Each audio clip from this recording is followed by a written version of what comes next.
The Sikorsky Black Hawk has been a reliable warhorse for the U.S. Armed Forces. For over 35 years, it has been leading the charge into hostile territory, from the deserts of Iraq to the mountains of Afghanistan. The rhythmic pulse of its blades are both a signal to wounded American men and women that help is on the way, and a warning to enemy forces that trouble is on the horizon. After decades of upgrades, they remain some of the most sophisticated aircraft in the world. But is it possible to create an even more advanced machine using today's technology? What if the world's rotorcraft manufacturers started with a blank sheet and reimagined the helicopter from the ground up?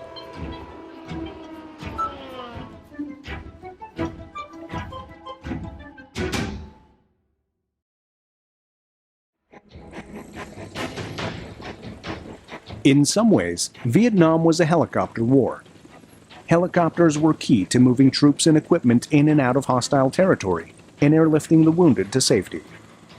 They also fearlessly charged into battle, serving as spotters or leading the assaults themselves. The Bell UH-61 Huey was a vital member of America's stable of helicopters. Though designed as a transport, it would be pressed into many roles under the pressures of war, from rescue craft to flying gunship. Though it was a noble warrior, even with continuous upgrades, it was still largely based on technology from the 1950s, and by the late 60s, the U.S. Army was looking for an upgrade. Their quest for a replacement would lead to the birth of the Black Hawk. The Black Hawk started out as a replacement for the Bell UH-61 Huey, which was widely used in the Vietnam War, in fact became iconic of the Vietnam War. And they took all that experience they had learned in the Vietnam War and they applied it to the requirement for what was then called the UTTAS or UTAS, which was Utility Tactical Transport Aviation System, in the early 70s.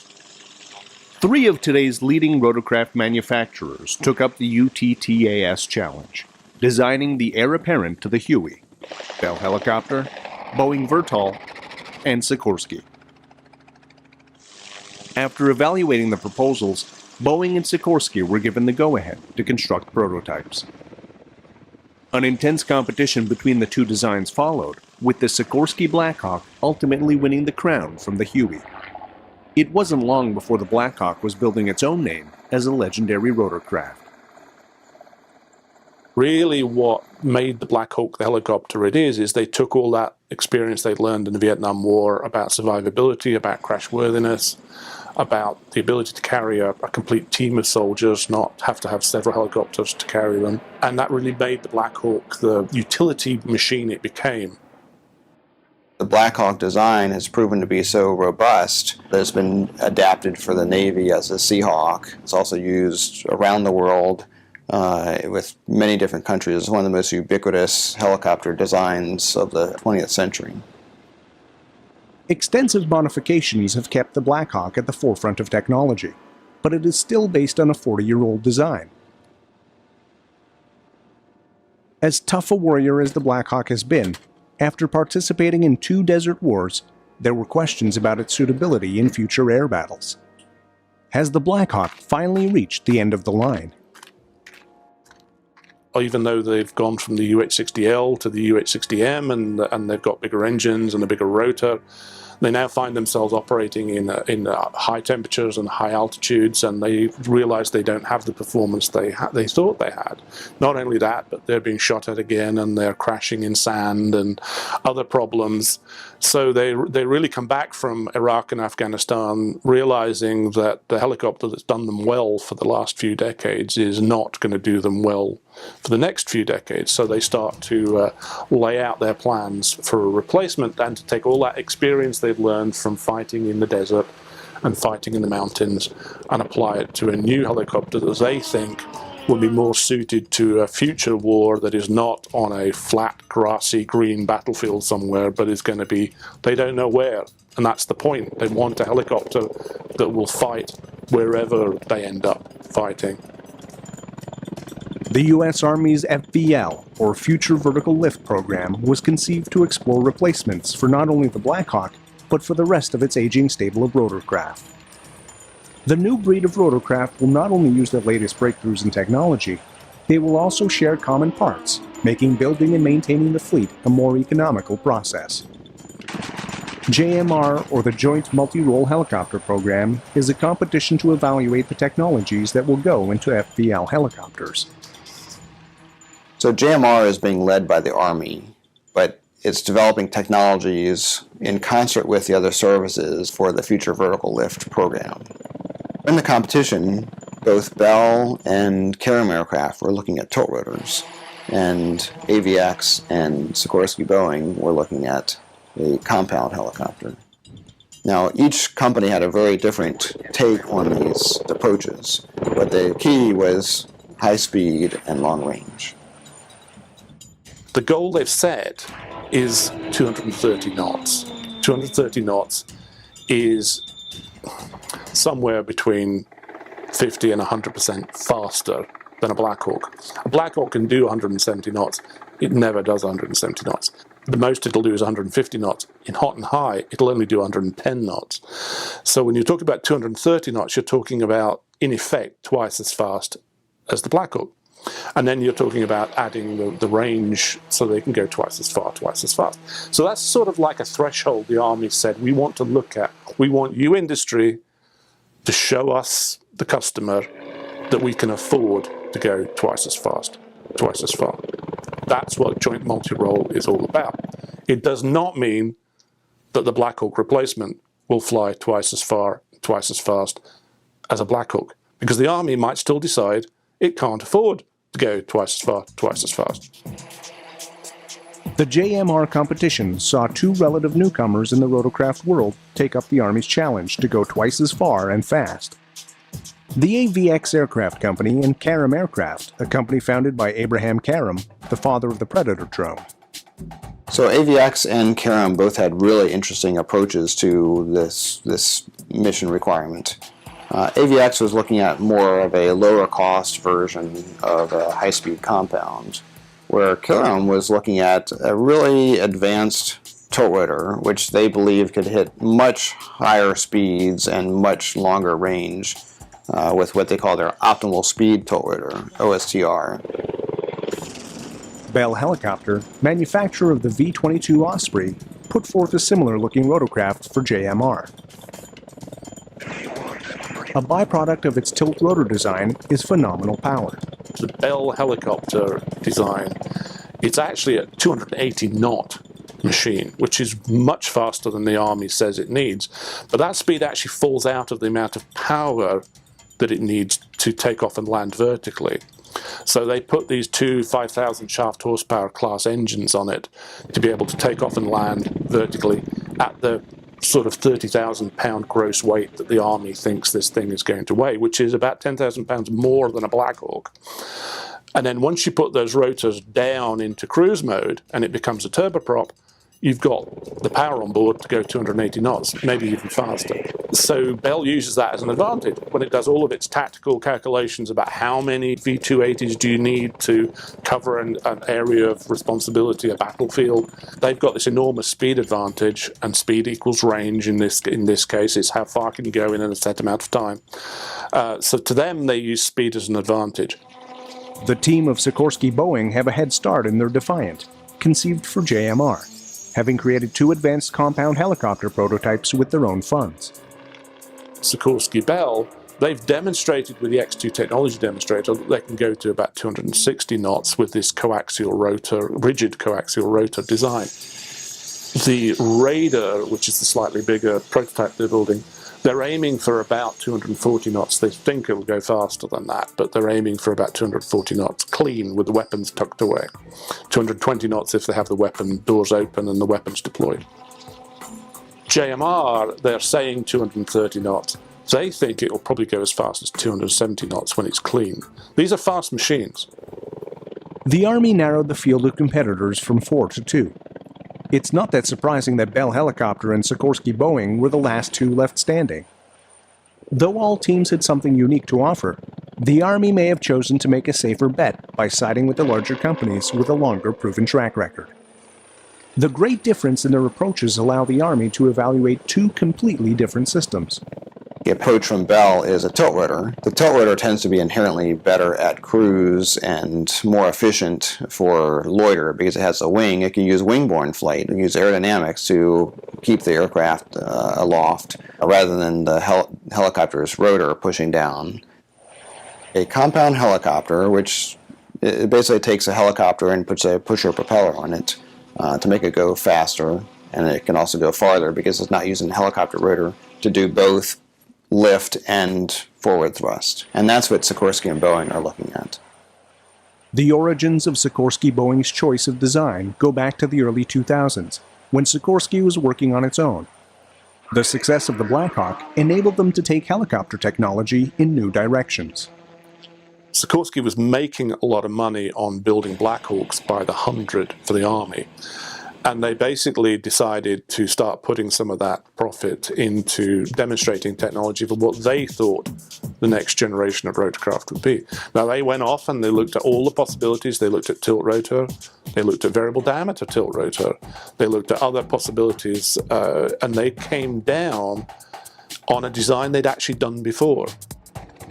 In the early 70s, Sikorsky developed the XH-59. This was an experimental machine designed to test the advanced blade concept that is using two rigid contra-rotating rotors. Russian manufacturer Karem had already produced several successful coaxial rotor designs. The concept had great potential, but it had a fatal flaw. It's a very efficient hovering machine. If you think about it, the rotors get two chances to bite at the air. The first rotor pulls the air through, gets some lift, pushes its second rotor, pulls the air through, gets some more lift. Very efficient hovering machine, but slow because you're pushing two rotors through the air when you're going forward. So back in the late 60s, Sikorsky with Army and NASA set out to design a high-speed helicopter and demonstrate they could fly fast with this thing called the XH-59.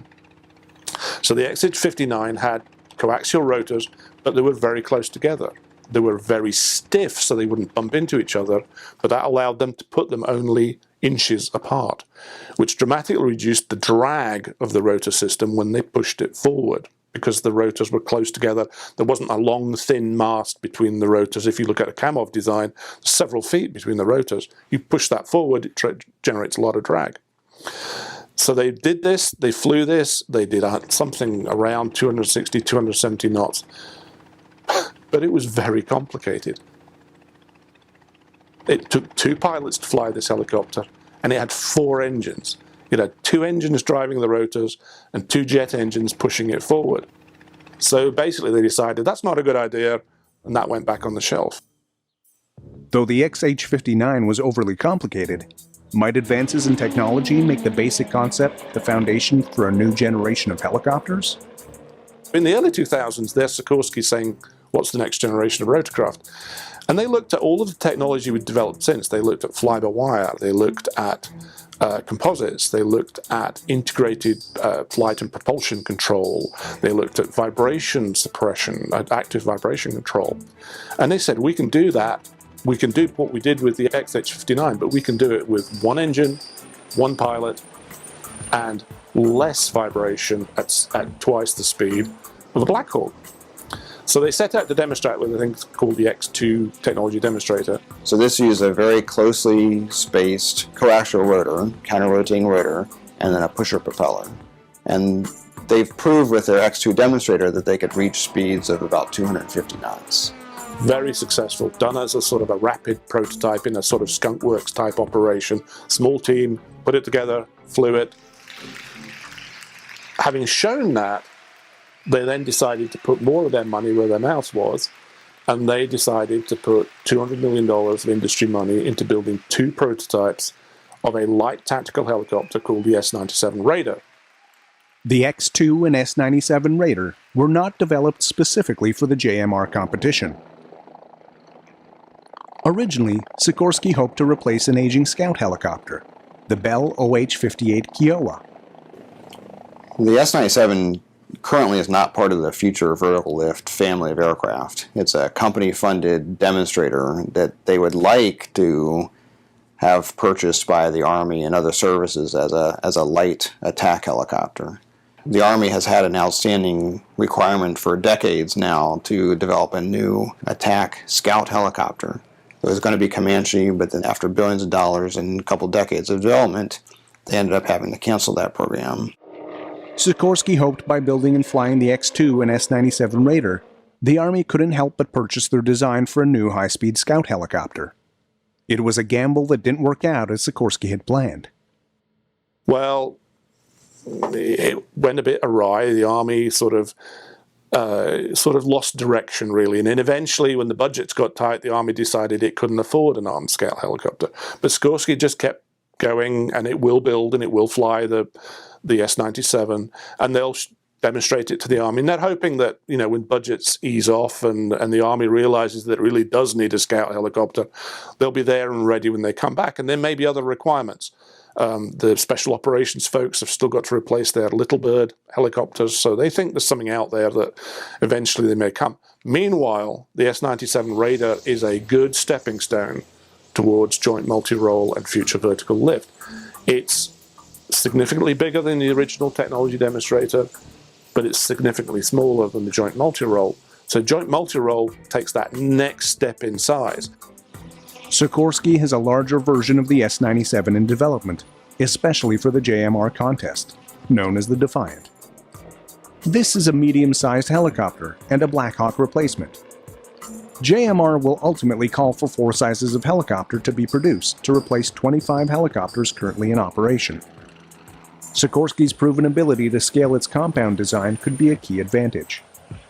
If you're in the rotorcraft, the biggest risk you face in designing a helicopter is scaling. Something works at one size, you then go and make it another size, and all of a sudden a whole bunch of problems turn up that you didn't realize.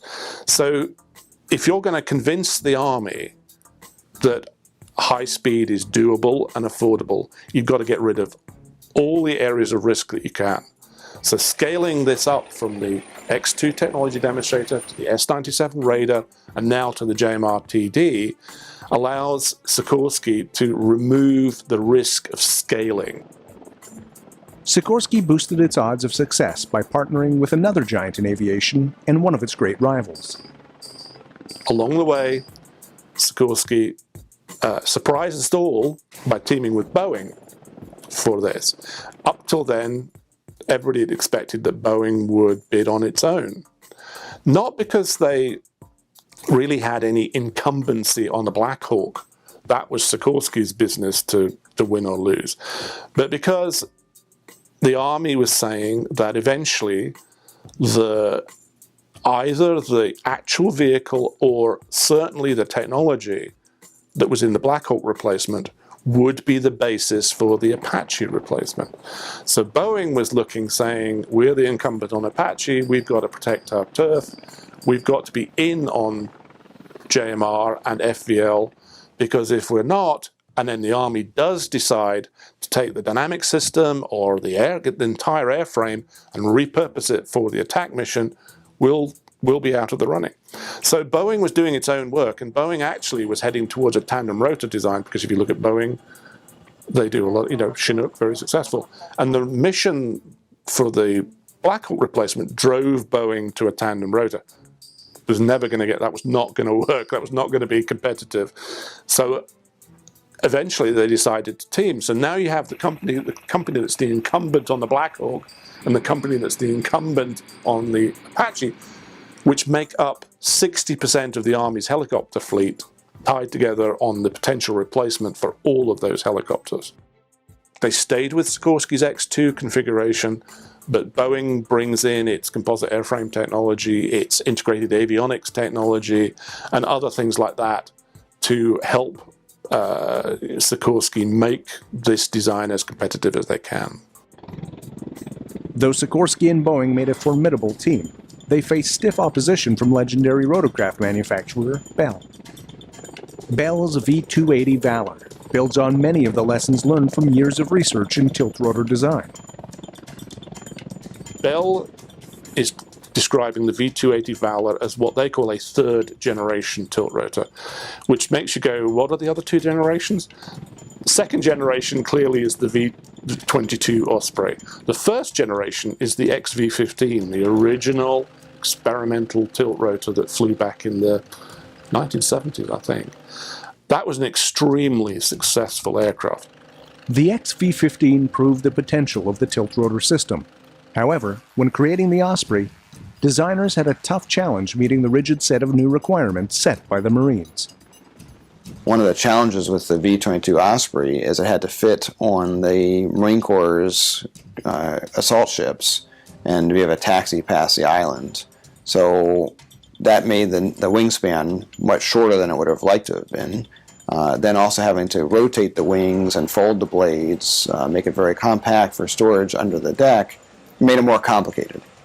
So the V-22 ended up having the rotors are too small, the wings too small. It works, but it's a highly compromised tilt rotor. So when we come to the V-280, basically Bell goes back to the original intent of the tilt rotor and has an uncompromised design.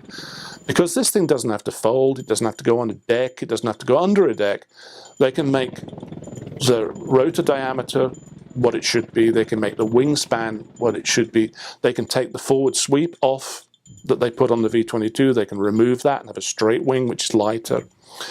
And then there's all sorts of other things they had to put into the V-22 so it could operate in a maritime environment that they just can remove. They don't need it for an Army helicopter. Although Bell had a much freer hand in designing the V-280, there were still many nagging concerns about its tilt-rotor design, the foremost being cost. Bell, as it builds the Joint Multi-Role demonstrator, is really trying to prove one major point. And that major point is they can build a tilt rotor for the price of a conventional helicopter. If they can't prove they can build this aircraft at a reasonable price, they're dead in the water. Bell's Osprey has become a vital part of U.S. Marine operations. Its success is strong evidence of the utility and versatility of the tilt rotor. But the V-280 Valor is being constructed for the Army and for a different type of mission altogether. One of the big things I think Bell has to prove is whether or not a tilt rotor can actually do the mission that the Black Hawk does, which is flying into a firefight to drop off troops, pick up the wounded. You're not talking about the way the V-22 is necessarily operated, which is much more of a transport role. The V-22 has really proven itself in the conflicts in Afghanistan and around the world with its ability to get in someplace long range, get there fast, hover, land, and get out. So it's really proven itself over the last 7 years it's been in operation. The tactics that the Marines have evolved with the V-22 to make it survivable is that it stays fast for as long as it can. It basically flies in fast with the rotors down in turboprop mode, and then at the last minute they swing the rotors up into helicopter mode, they land, they load, unload, they take off, they put the turboprops down as quick as they can, and they accelerate out of the danger zone. Their exposure is very limited. That's how they've sort of got around the vulnerability that comes with the complexity of the tilt rotor. Bell has got to prove whether that applies to the Black Hawk mission. If it's going to be hovering more than the V-22 is, it's going to be exposed to fire more. Ensuring the safety and survival of the crew to and from the target is a key part of any rotorcraft mission dossier. A byproduct of the V-280's tilt-rotor design is an easy escape route. Because they tilt only the rotors and not the engines, if you think about it, the V-22, they tilt the entire nacelle, so the hot exhaust comes close to the ground when they're in hover mode. In the V-280, they only tilt the rotor, and the engines stay fixed on the ends of the wing. One reason is simplicity. The second reason is so that they can unload the troops from the side doors and they can run sideways away from the aircraft, which is what they do with the Black Hawk. Whereas in the V-22, they can only go out the back door. Now, out the back door is fine, but you can't exit the aircraft as fast. You can't empty the aircraft or load his aircraft as fast if all of your troops have to go out the back door.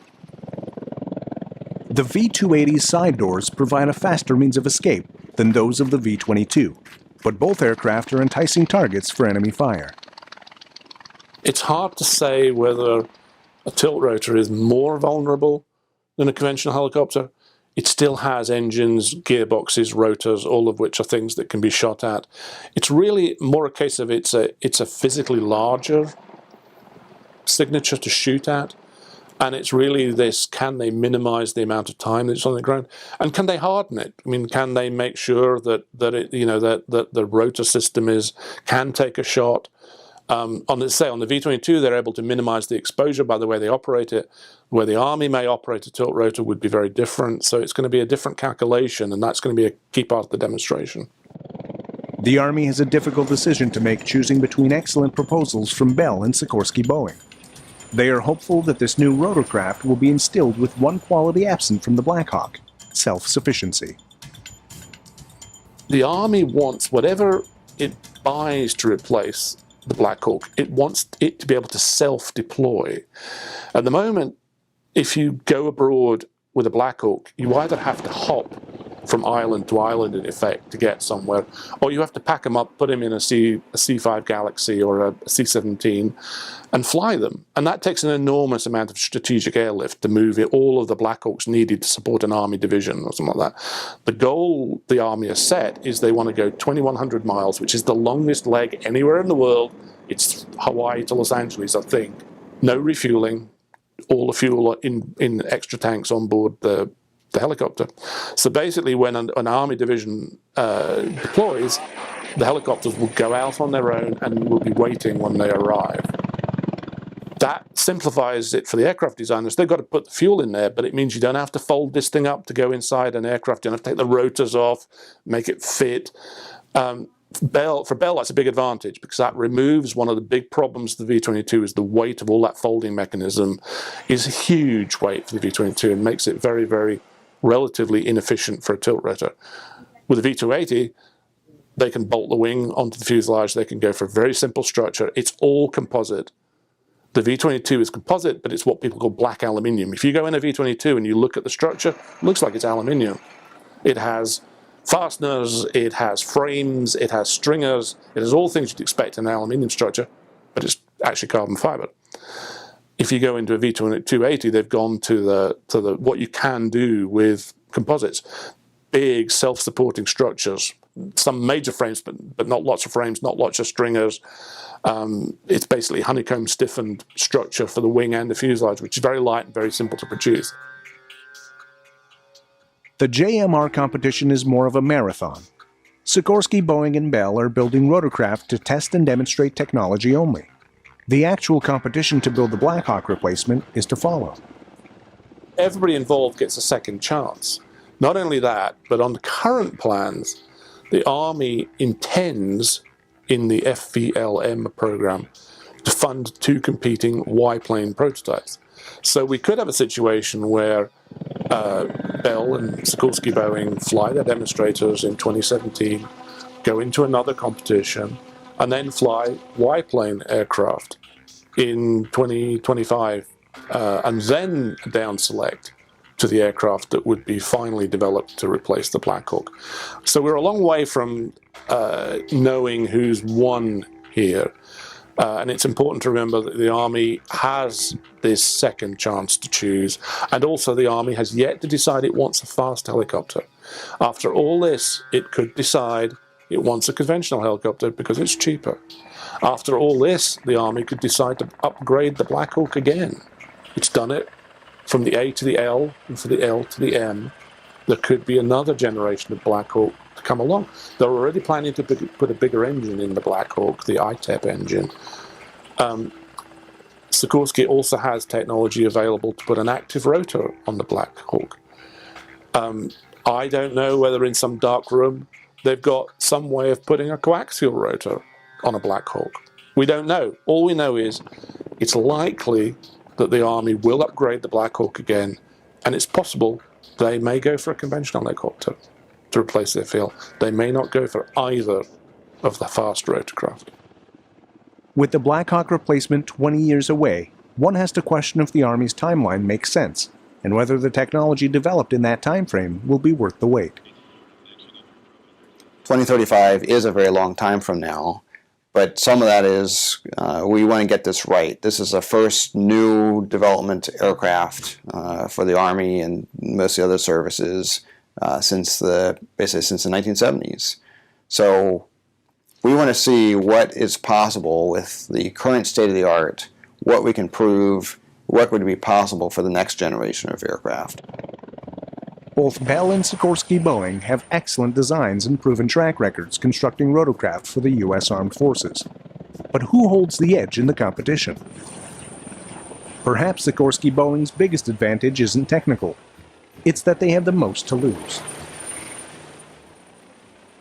As we stand today, and you look at how the teams are lined up, we've got Bell on one side, we've got Sikorsky and Boeing on the other, and then we have the other two players, the small guys who got cut out this time around, the AVX Aircraft and Karem Aircraft, who may yet attract some bigger backers for the next stage. You have to say to yourself that it's Sikorsky and Boeing's competition to lose. They are the incumbents on the UH-60 Black Hawk utility helicopter and the H-64 Apache attack helicopter. It's their business to lose. But it's also a huge market. We're talking 3,000 helicopters plus all of the export, thousands of helicopters that export customers buy.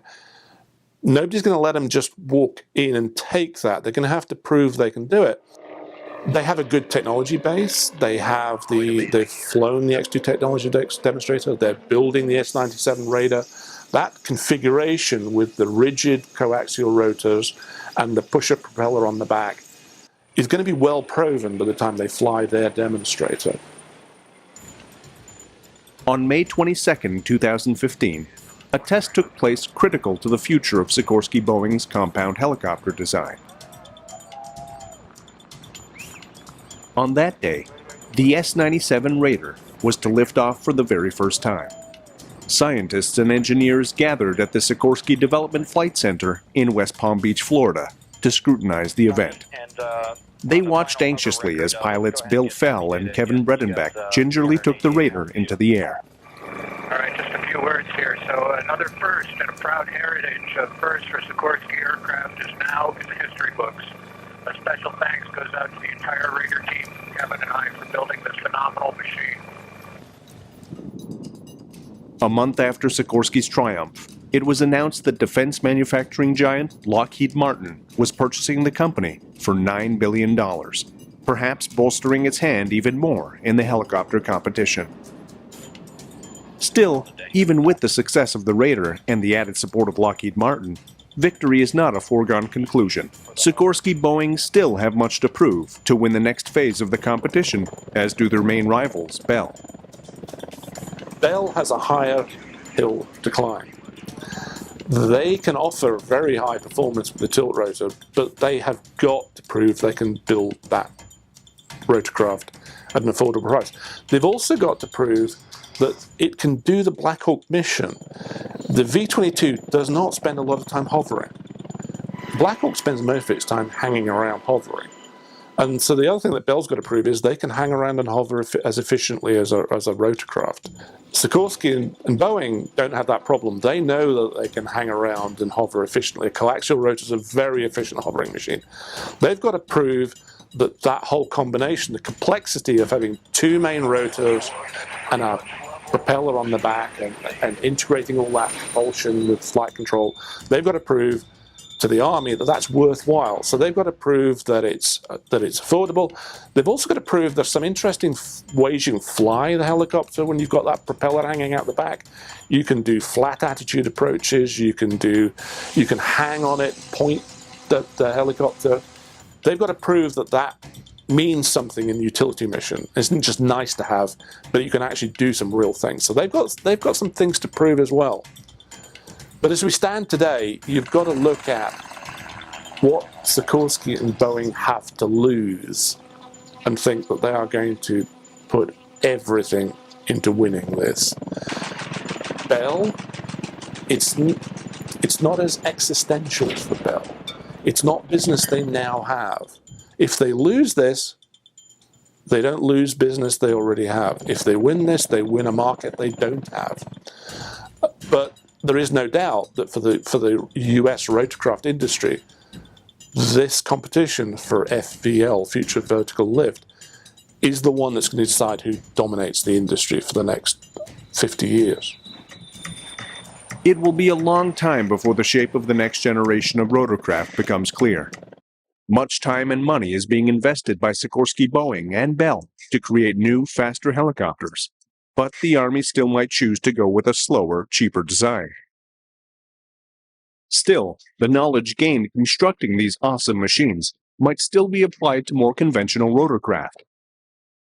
As well, Karem Aircraft or AVX could make a return to the main stage and strike back with a contract-winning design of their own. All that we can be certain of is that the Black Hawk will soldier on until a new helicopter finally materializes, worthy to relieve it from duty.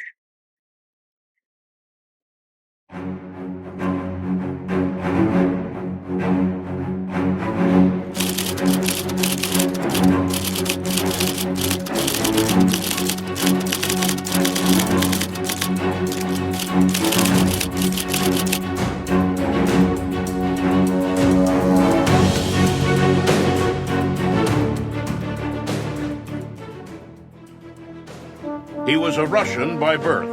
He fled the motherland one step ahead of a Bolshevik firing squad.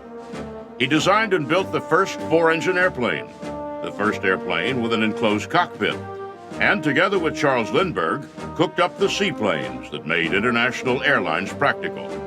Lindbergh called him the greatest aviation engineer he'd ever met. He showed tremendous scientific talent at a very early age. By the time he was 11 or 12, he had read how to build small electrical motors, but he couldn't find any in Kiev at that time, so he actually began to take the bobbins from his mother's sewing machine and wrap them with wire, and he created his own electrical motors that he then powered with batteries by taking pickle jars and making batteries out of them. For all his fixed-wing achievements, however, he is most closely identified with helicopters. For it was the helicopter company he founded relatively late in his life that turned his name into a household word. He is Igor Sikorsky, and he is a legend of air power.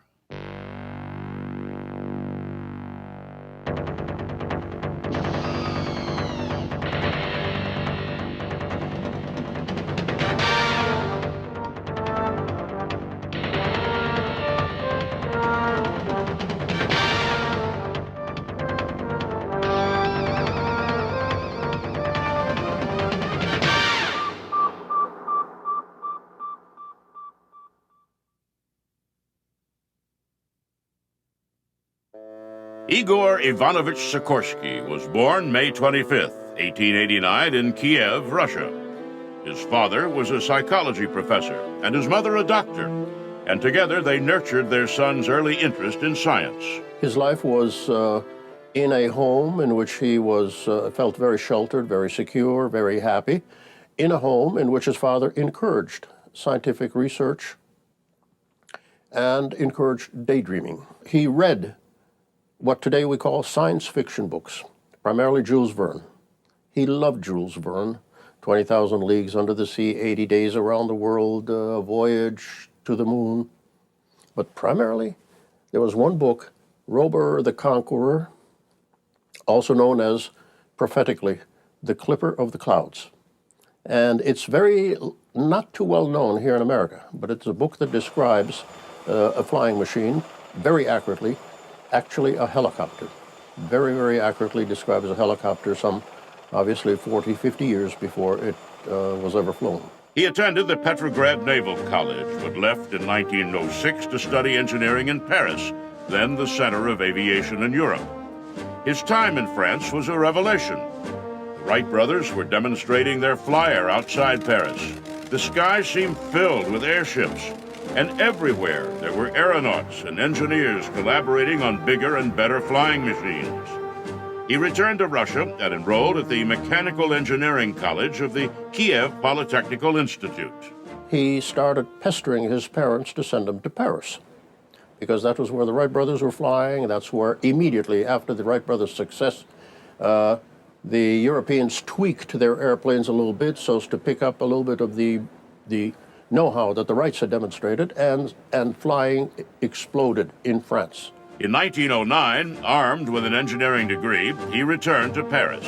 He befriended the elite of aviation there and spent much of his time talking about his vision of an aircraft that could take off vertically, hover, move sideways, and set itself safely back down. The experienced pilots around him laughed at his plans. It was hard enough then getting an airplane to simply fly. Getting it to stand still without falling out of the air seemed laughable. Sikorsky announced to his doubting friends that he would return to Kiev and build a rotary wing aircraft, a helicopter. He bought 2 engines, 15 and 25 horsepower, and boarded a train east. It's significant to me that his first aircraft and his second aircraft were both helicopters. They didn't fly. We know now that 15 and 25 horsepower is just too little to do it. But these were the first 2 aircraft he attempted. Very wisely, he then decided that he had to, in his words, temporarily postpone the helicopter. He built a succession of small planes that clearly owe much of their inspiration to the Wright brothers. In only a few years, Sikorsky was one of the leading engineers in Russia. He was put in charge of the aviation subsidiary of the Baltic Railroad Car Works and went to work designing and building aircraft for the Tsar. He was the first, actually, to come up with the idea of using multiple engines on an airplane. After he had one engine get caught with mosquitoes in the carburetor and the airplane went down, he realized that 2 engines are better than 1. A multi-engine airplane was a radical idea. Other engineers thought it impossible. If the weight of the engines didn't keep the plane on the ground, they believed the forces and vibration of more than 1 engine would tear the plane apart in the sky. During his early years, he developed multiple engine aircraft, 4-engine aircraft that were very, very large, which requires a great deal of skill as an engineer to be able to produce a large aircraft that everything works correctly, especially at the time of the type of materials they had to work with. It was quite an achievement. Sikorsky continued on, however, and the result was a 4-engine behemoth with an almost unfathomable 89-foot wingspan. Called simply the Grand, when it flew in 1913, it made Sikorsky into a Russian hero. The Grand was a unique experiment in trying to convince the world that a large 4-engine aircraft was possible. He wanted to build this airplane because he wanted to prove that an aircraft had to have 2 characteristics. The Grand was designed to demonstrate 2 critical elements. A, the element of being able to maintain altitude and continue flight if one engine failed on you. And the second, equally important element, that airplane had to be able to lose any one of its engines, inboard, outboard, any one side or the other, and remain controllable. He, with a twinkle in his eye, would talk about the Grand and say that it was a very unique aircraft. It took off at 65 kilometers an hour, it cruised at 65 kilometers an hour, and it stalled at 65 kilometers an hour. But other than that, it was a highly efficient airplane. His next plane, the Ilya Muromets, was even bigger and became the main bomber of the Russian Imperial Air Force in World War I. Designing aircraft had made Sikorsky wealthy. He was invited to meet several times with the Tsar, and there was talk that he might be knighted for his work. When the revolution started, that very fact that he had been recognized by the Tsar and had been rewarded by the Tsar made him an enemy of the working class and made him a target of the Soviet, or the Bolshevik at that time, hit squads. A committed individualist, Sikorsky could not live under communism and decided to leave. His wife chose to stay and refused to let their daughter travel with him. He left penniless and broken-hearted, a refugee bound for Paris, but destined for the United States.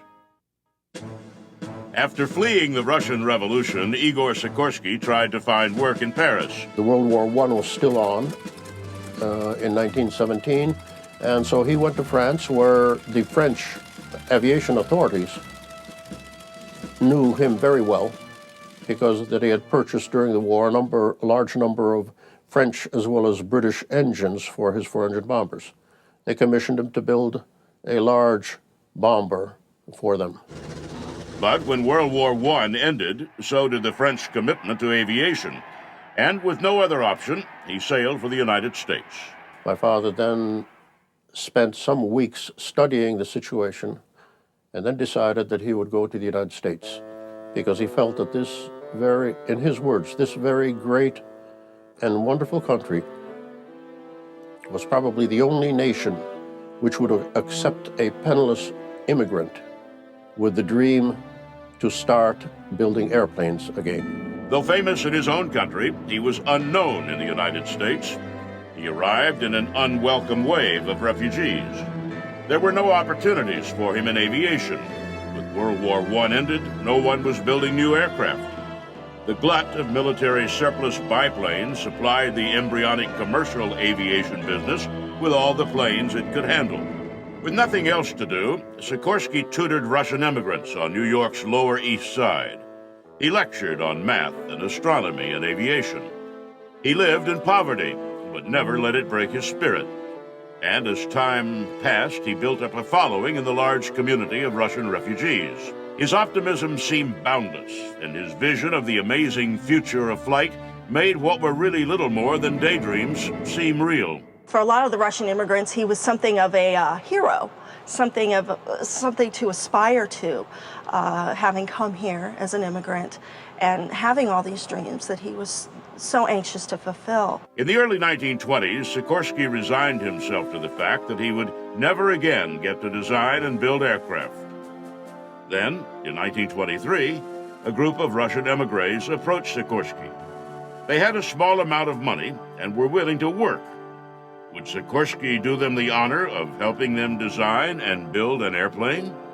Sikorsky set up operations on a chicken farm next to Roosevelt Airport on Long Island. There, he and his small band of Russian immigrants went to work. There was never enough money for payroll and barely enough for materials. No matter, Sikorsky and his Russians worked through night after night on a large twin-engine airplane Sikorsky had designed. And then, with the plane partially built and a desperate need for high-powered engines to make it fly, Sikorsky and his Russians ran out of money. It seemed as if their dream of flight was going to die. A gentleman drove up, stepped out of his chauffeur-driven limousine, walked around inspecting the airplane, which was being built in the open. The gentleman stopped, started a conversation with Igor Sikorsky, and Igor Sikorsky eventually tells the story that this gentleman sat down and wrote out a check for $5,000, handed it to my father and said, "I believe in you, I trust you, pay me back when you can, go, start building your airplanes." The man's name was Sergei Rachmaninoff, and it was this great pianist and composer who gave Dad his start in America. The plane Rachmaninoff's contribution made possible was the S-29A, a twin-engine, all-metal transport that was the forerunner of the modern airliner. It gave him the intellectual freedom and the financial wherewithal to produce the aircraft that a visionary could see, and in the process produce very successful aircraft. He followed with other designs and started building a reputation as a visionary.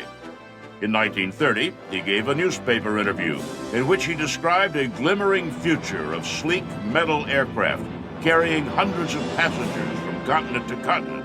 Igor Sikorsky predicted in this newspaper interview that New York would be the center and the hub of one of the most busy airline services. Giant all-metal airplanes, sleek all-metal airplanes carrying hundreds of passengers would be taking off every hour on the hour for the far corners of the world. At a time when most aircraft were still made of fabric stretched over a wooden frame, he talked about pressurized cabins and jet engines as if they were something he had already tested. To get metaphysical, my father also believed very strongly in intuition, in a sixth sense, which sometimes came to you in a flash in the middle of the night. Sometimes it arrived very, very slowly after you'd been chewing on a problem for a while. He had his first big hit with the S-38, a flying boat that Pan American Airways used to open new commercial aviation routes to Central and South America. That success brought in other investors, including United Aviation, which was then a major producer of aircraft. And for the first time since leaving Russia, Sikorsky had the money for large-scale design and construction of aircraft. Though still fascinated with helicopters, his business grew because of his success designing fixed-wing aircraft. Among those who visited the Sikorsky factory was Charles Lindbergh, just returned from his flight to Paris. Sikorsky and Lindbergh found in each other kindred spirits. They were both intellectually restless, at the same time cerebral and instinctive. Both had clear visions of aviation as an everyday experience, pioneers who longed to make their field of endeavor commonplace to the point of being boring. Even their differences seemed complementary. Lindbergh looked at aviation from the point of view of a pilot. He wanted to open the world to aviation, and he traveled ceaselessly, charting routes for others to follow. Sikorsky, on the other hand, saw aviation as an engineering problem. To follow the routes Lindbergh was plotting, a passenger plane would have to have a certain range, be able to reach a certain altitude, and carry a certain amount of fuel. He'd spent a lot of time in the dark listening to music, thinking, and he felt that he could almost see into the future, so to speak. Again, he was a very mystical, very spiritual man, to see what the needs would be, where his ideas could be applied to the betterment of mankind. And I think his particular genius came in his ability to take technology and apply it to the human need. Lindbergh, Sikorsky believed, was the greatest pilot in the world. Sikorsky, Lindbergh said, was the most gifted aircraft designer he had ever met. Dad had a great deal of respect for Lindbergh because there's no doubt about it, man knew a great deal about aviation. And in fact, it was this gentle teamwork between Lindbergh and Sikorsky, the mutual respect that they had for each other, that was absolutely wonderful to see in action. The first plane they collaborated on was the S-40, a flying boat larger and more dependable than any other. Lindbergh was working for Pan American Airways, setting up airmail service to the Caribbean, which was then a sea of islands without landing strips. Tying them together with aircraft posed problems that seemed even to Lindbergh nearly insoluble. I was growing up at that time. I was a small kid, but I was privileged once in a while to sit in a corner of the dining room when these two giants would discuss the growth of aviation, the need for higher speeds, the inevitability of higher wing loadings, and yet the improvement of our knowledge of aerodynamics, which would still keep landing speeds down while the cruising speeds would go up. Now, it was a wonderful way to grow up because you may have gotten a formal education in high school and in college, but if you were an aviation buff, as I was, those evenings listening to Charles Lindbergh and Igor Sikorsky were the greatest aeronautical academy that anybody could dream of having. It was the beginning of one of his most productive periods. Working together with Pan Am and Lindbergh, he designed a series of amphibious aircraft that formed the famed Pan Am Clipper fleet. He had in his career played a key role in two separate revolutions. In Russia, he had pioneered multi-engine aircraft, which became the first dependable air transports and long-range bombers. In the United States, he had designed the flying boats that had made intercontinental air travel possible. The Pan Am Clippers shrank the world, putting every place in the world within a couple of days' travel of every place else. So, with his company doing well and his reputation secure, he returned to his first love. In the middle 1930s, Igor Sikorsky dug out 30 years of notes and sketches, dusted off a handful of patents, and went to work on the helicopter. Before Igor Sikorsky got seriously into helicopter development, there had been a number of more or less successful experiments in vertical flight. Some could fly but not hover, and others couldn't fly at all. Overcoming the torque of a spinning main rotor and still being able to maneuver was such a big problem that it led many to believe that a practical helicopter would never be developed. Sikorsky, however, believed passionately that the helicopter would work. He was not interested just in engineering and technology. The primary reason he developed with the helicopter was to rescue people, to save people's lives. As he worked and reworked the design of his helicopter, Sikorsky said over and over that if a person was in danger, an airplane could fly over and throw flowers to him, but a helicopter could come in and perform a rescue. Working at his Stratford, Connecticut factory, he and his team, still made up largely of Russian immigrants, built the VS-300. Ungainly by modern standards, the 300 was little more than a framework to support the engine and rotor. On September 14, 1939, Sikorsky sat down in the VS-300's pilot seat for its first flight. When he climbed into this machine for the first time, he said it was a beautiful chance to relive one's life all over again, to design a new type of flying machine without quite knowing how to design it, build it without quite knowing how to build it, and then you climbed aboard and you opened up the throttle and you tried to teach yourself to fly at the same time that you were the test pilot in charge of the helicopter. Sikorsky carefully, slowly lifted off, learning to fly the helicopter as it rose. He went only a few feet off the ground, hesitated a few seconds in midair, and settled gently back to Earth. The world had its first working, practical helicopter. While Sikorsky thought the helicopter's future lay in rescue, the first American military band to get a look at the VS-300 instantly recognized its battlefield potential. People began to realize the idea that we can move large numbers of troops, we can attach weapons to these, and so the United States Army, for example, their aircraft, their helicopters, and these are very, very important for maneuver of the Army units.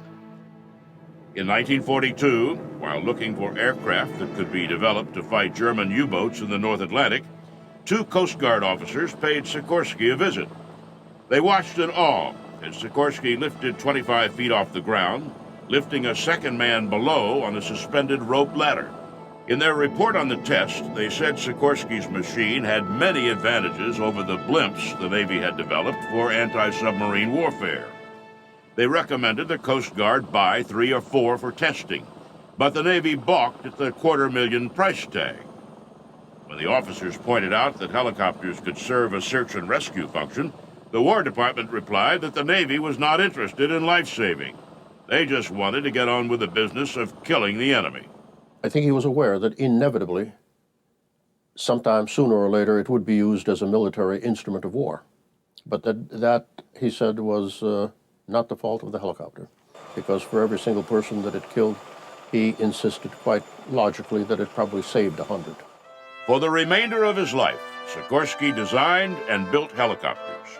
From the R-4, the first mass-produced helicopter, to the UH-60 Black Hawk, the machines he and his company designed and built rewrote the rules of aviation, of warfare, and of search and rescue. When everyone talks about Igor Sikorsky today, it is the helicopter that he is remembered at.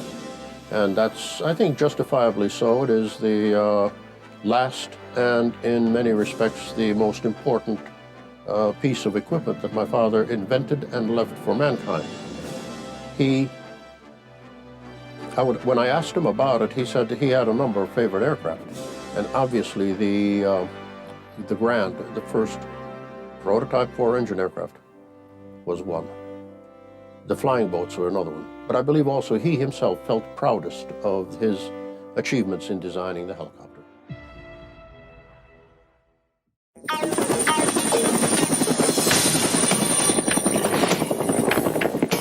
It is impossible to imagine what fighting in combat is like unless we have actually done that. 2 more of our country's heroes are with us today to share their experiences fighting in 7, that is 7, different conflicts from Vietnam to Iraq and Afghanistan. Jim Lawrence is a retired Marine captain. He's also a retired naval aviator, rank of commander. And he is a retired Air Force lieutenant colonel. Only he can explain all of that. He has over 35,000 flight hours, 7,700 in single-seat aircraft, 3 combat tours flying over Laos, North and South Vietnam, then Bosnia and Afghanistan. His first carrier landing, or trap as naval aviators call it, was flying the Navy T-2B jet trainer at age 19. Among his aircraft, the Navy F-8 Crusader, the A-4 Skyhawk, and the O-1 Bird Dog, all in combat before he turned 22. Then came the A-7 Corsair and the A-10 Warthog over Bosnia, and the King Air 350 over Afghanistan. He retired from Western and Delta as a captain after 35 years with the airlines. Michael Durant is a retired Chief Warrant Officer 4 Army aviator. Over 22 years active duty, he flew 150 medevac missions in the UH-1 Huey and UH-60 helicopters. Then air assault missions assigned to the 101st Aviation Battalion at Fort Campbell, Kentucky. He participated in combat Operation Prime Chance to protect American-flagged oil tankers in the Persian Gulf. Operation Just Cause, the U.S. invasion of Panama, and Operation Desert Storm, where he was the first helicopter pilot to engage a Scud missile launcher. Flying with the 160th Special Operations Regiment, SOAR, on October 3rd, 1993, he was the second Black Hawk helicopter to crash in Mogadishu, Somalia, where he was seriously injured and taken prisoner. He was released after 11 days in captivity. His 3 crewmates and 2 Army snipers were killed trying to fight off hostile Somalis. Durant retired with 3,700 flight hours, 1,400 of those hours on night goggles. He wrote a New York Times bestseller, In the Company of Heroes, about his career and his experiences in Somalia. In 2008, Durant was inducted into the Army Aviation Hall of Fame. Both gentlemen are highly decorated. Jim Lawrence, Distinguished Flying Cross, 36 Air Medals, 2 Single Mission Medals, and many, many more. Michael Durant, Distinguished Flying Cross with Oak Leaf Cluster, Bronze Star with V Device, the Purple Heart, 3 Air Medals, the POW Medal, and many, many more. Thank you all very much. Please welcome Jim Lawrence and Michael Durant.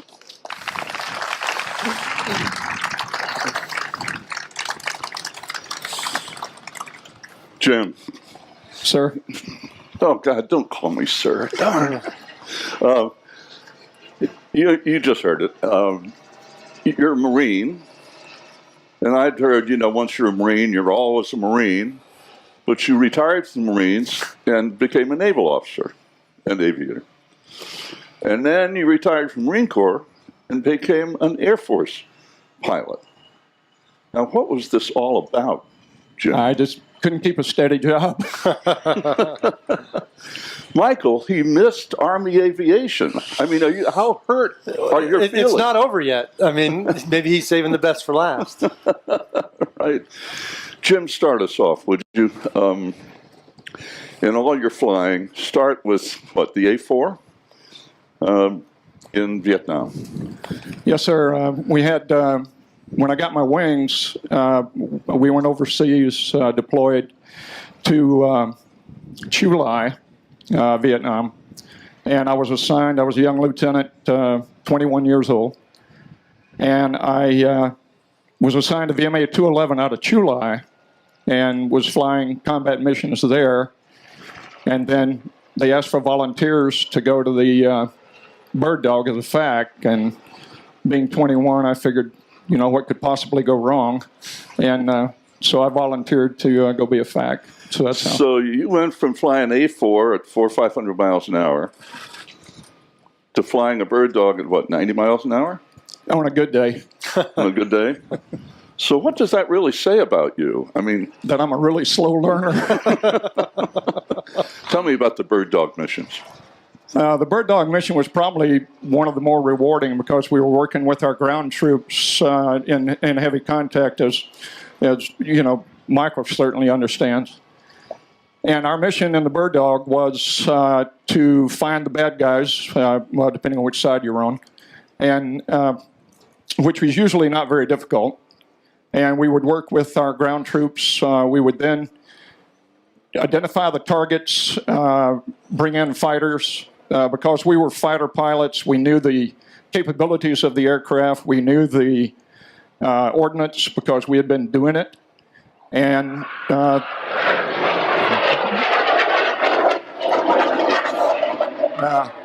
love it. Anyway, then we would control the tactical fighters. We controlled F-4 Phantoms, A-4 Skyhawks, F-100s, and we controlled naval gunfire off of the battleship New Jersey. I controlled her about a dozen times, and the Newport News cruiser, and then Marine and Army artillery. So, how often were you shot at? I mean, how dangerous is that flying at that altitude? Well, it got pretty sporting every now and then, but probably I would say 90% of our missions we took ground fire. In fact, the names on the side of my airplane are my squadron mates who were shot down and killed in action while we were flying the Bird Dog. We could only fly it for 6 months because the loss rate was so high. Yeah. So that's as memorial to my buddies that didn't come home. Yeah. Michael, helicopters, of course, since Vietnam. How significant, since Vietnam especially, have helicopters become? Well, I think, I haven't served in Afghanistan or Iraq in these recent conflicts, but what I understand about the utilization of helicopters in general is they're almost the Jeeps of the modern battlefield. I mean, you're moving stuff, you're hauling troops, there's so many things that you can do with them. And it's, when there's an IED threat, which there is on the ground, obviously, it's often considered a safer way to move people and equipment and things around. Now, who would ever thought we'd get to the point where we think flying helicopters around is safer than riding on roads? But it is, and I think if you took helicopters away from the commanders on the battlefield today, you'd really limit their ability to do what they need to do. Now, you're Huey flying in medevac. Where were your medevac missions, and how dangerous were they? Well, I've always said that being assigned to medevac as my first assignment out of flight school was the greatest thing that could have happened, although it didn't feel that way at the time. A lot of what ends up in our lives, happening in our lives, is luck and chance and good fortune. So I didn't really want to go do that, but that was the assignment. And when I got there, I realized it was a fantastic assignment because in medevac, well, I had to progress to pilot and command status pretty fast. I did it like in 3 months. If I'd have gone to what we would call a lift battalion or a utility battalion, I probably wouldn't have been pushed that fast forward, because when you're in medevac, you're flying by yourself all the time. And although it's not combat, it's usually a real world mission, so there are potentially lives on the line, so there's a lot of decision making, a lot of autonomy. And for a new pilot, that's the kind of stuff you got to get exposed to, because you start to learn. I mean, you're gonna make mistakes, and that's how you learn. You learn from making them. How did you come to helicopters as opposed to wanting to fly fixed wing or something else? Yeah, it's the first aircraft that I really got to go spend any time in was a helicopter, and I just thought that it was the coolest thing in the world. I was 14 years old. I'll never forget that first flight, and I'm thinking, what am I going to do in my life? Am I going to go, work in the mill? I come from a mill town.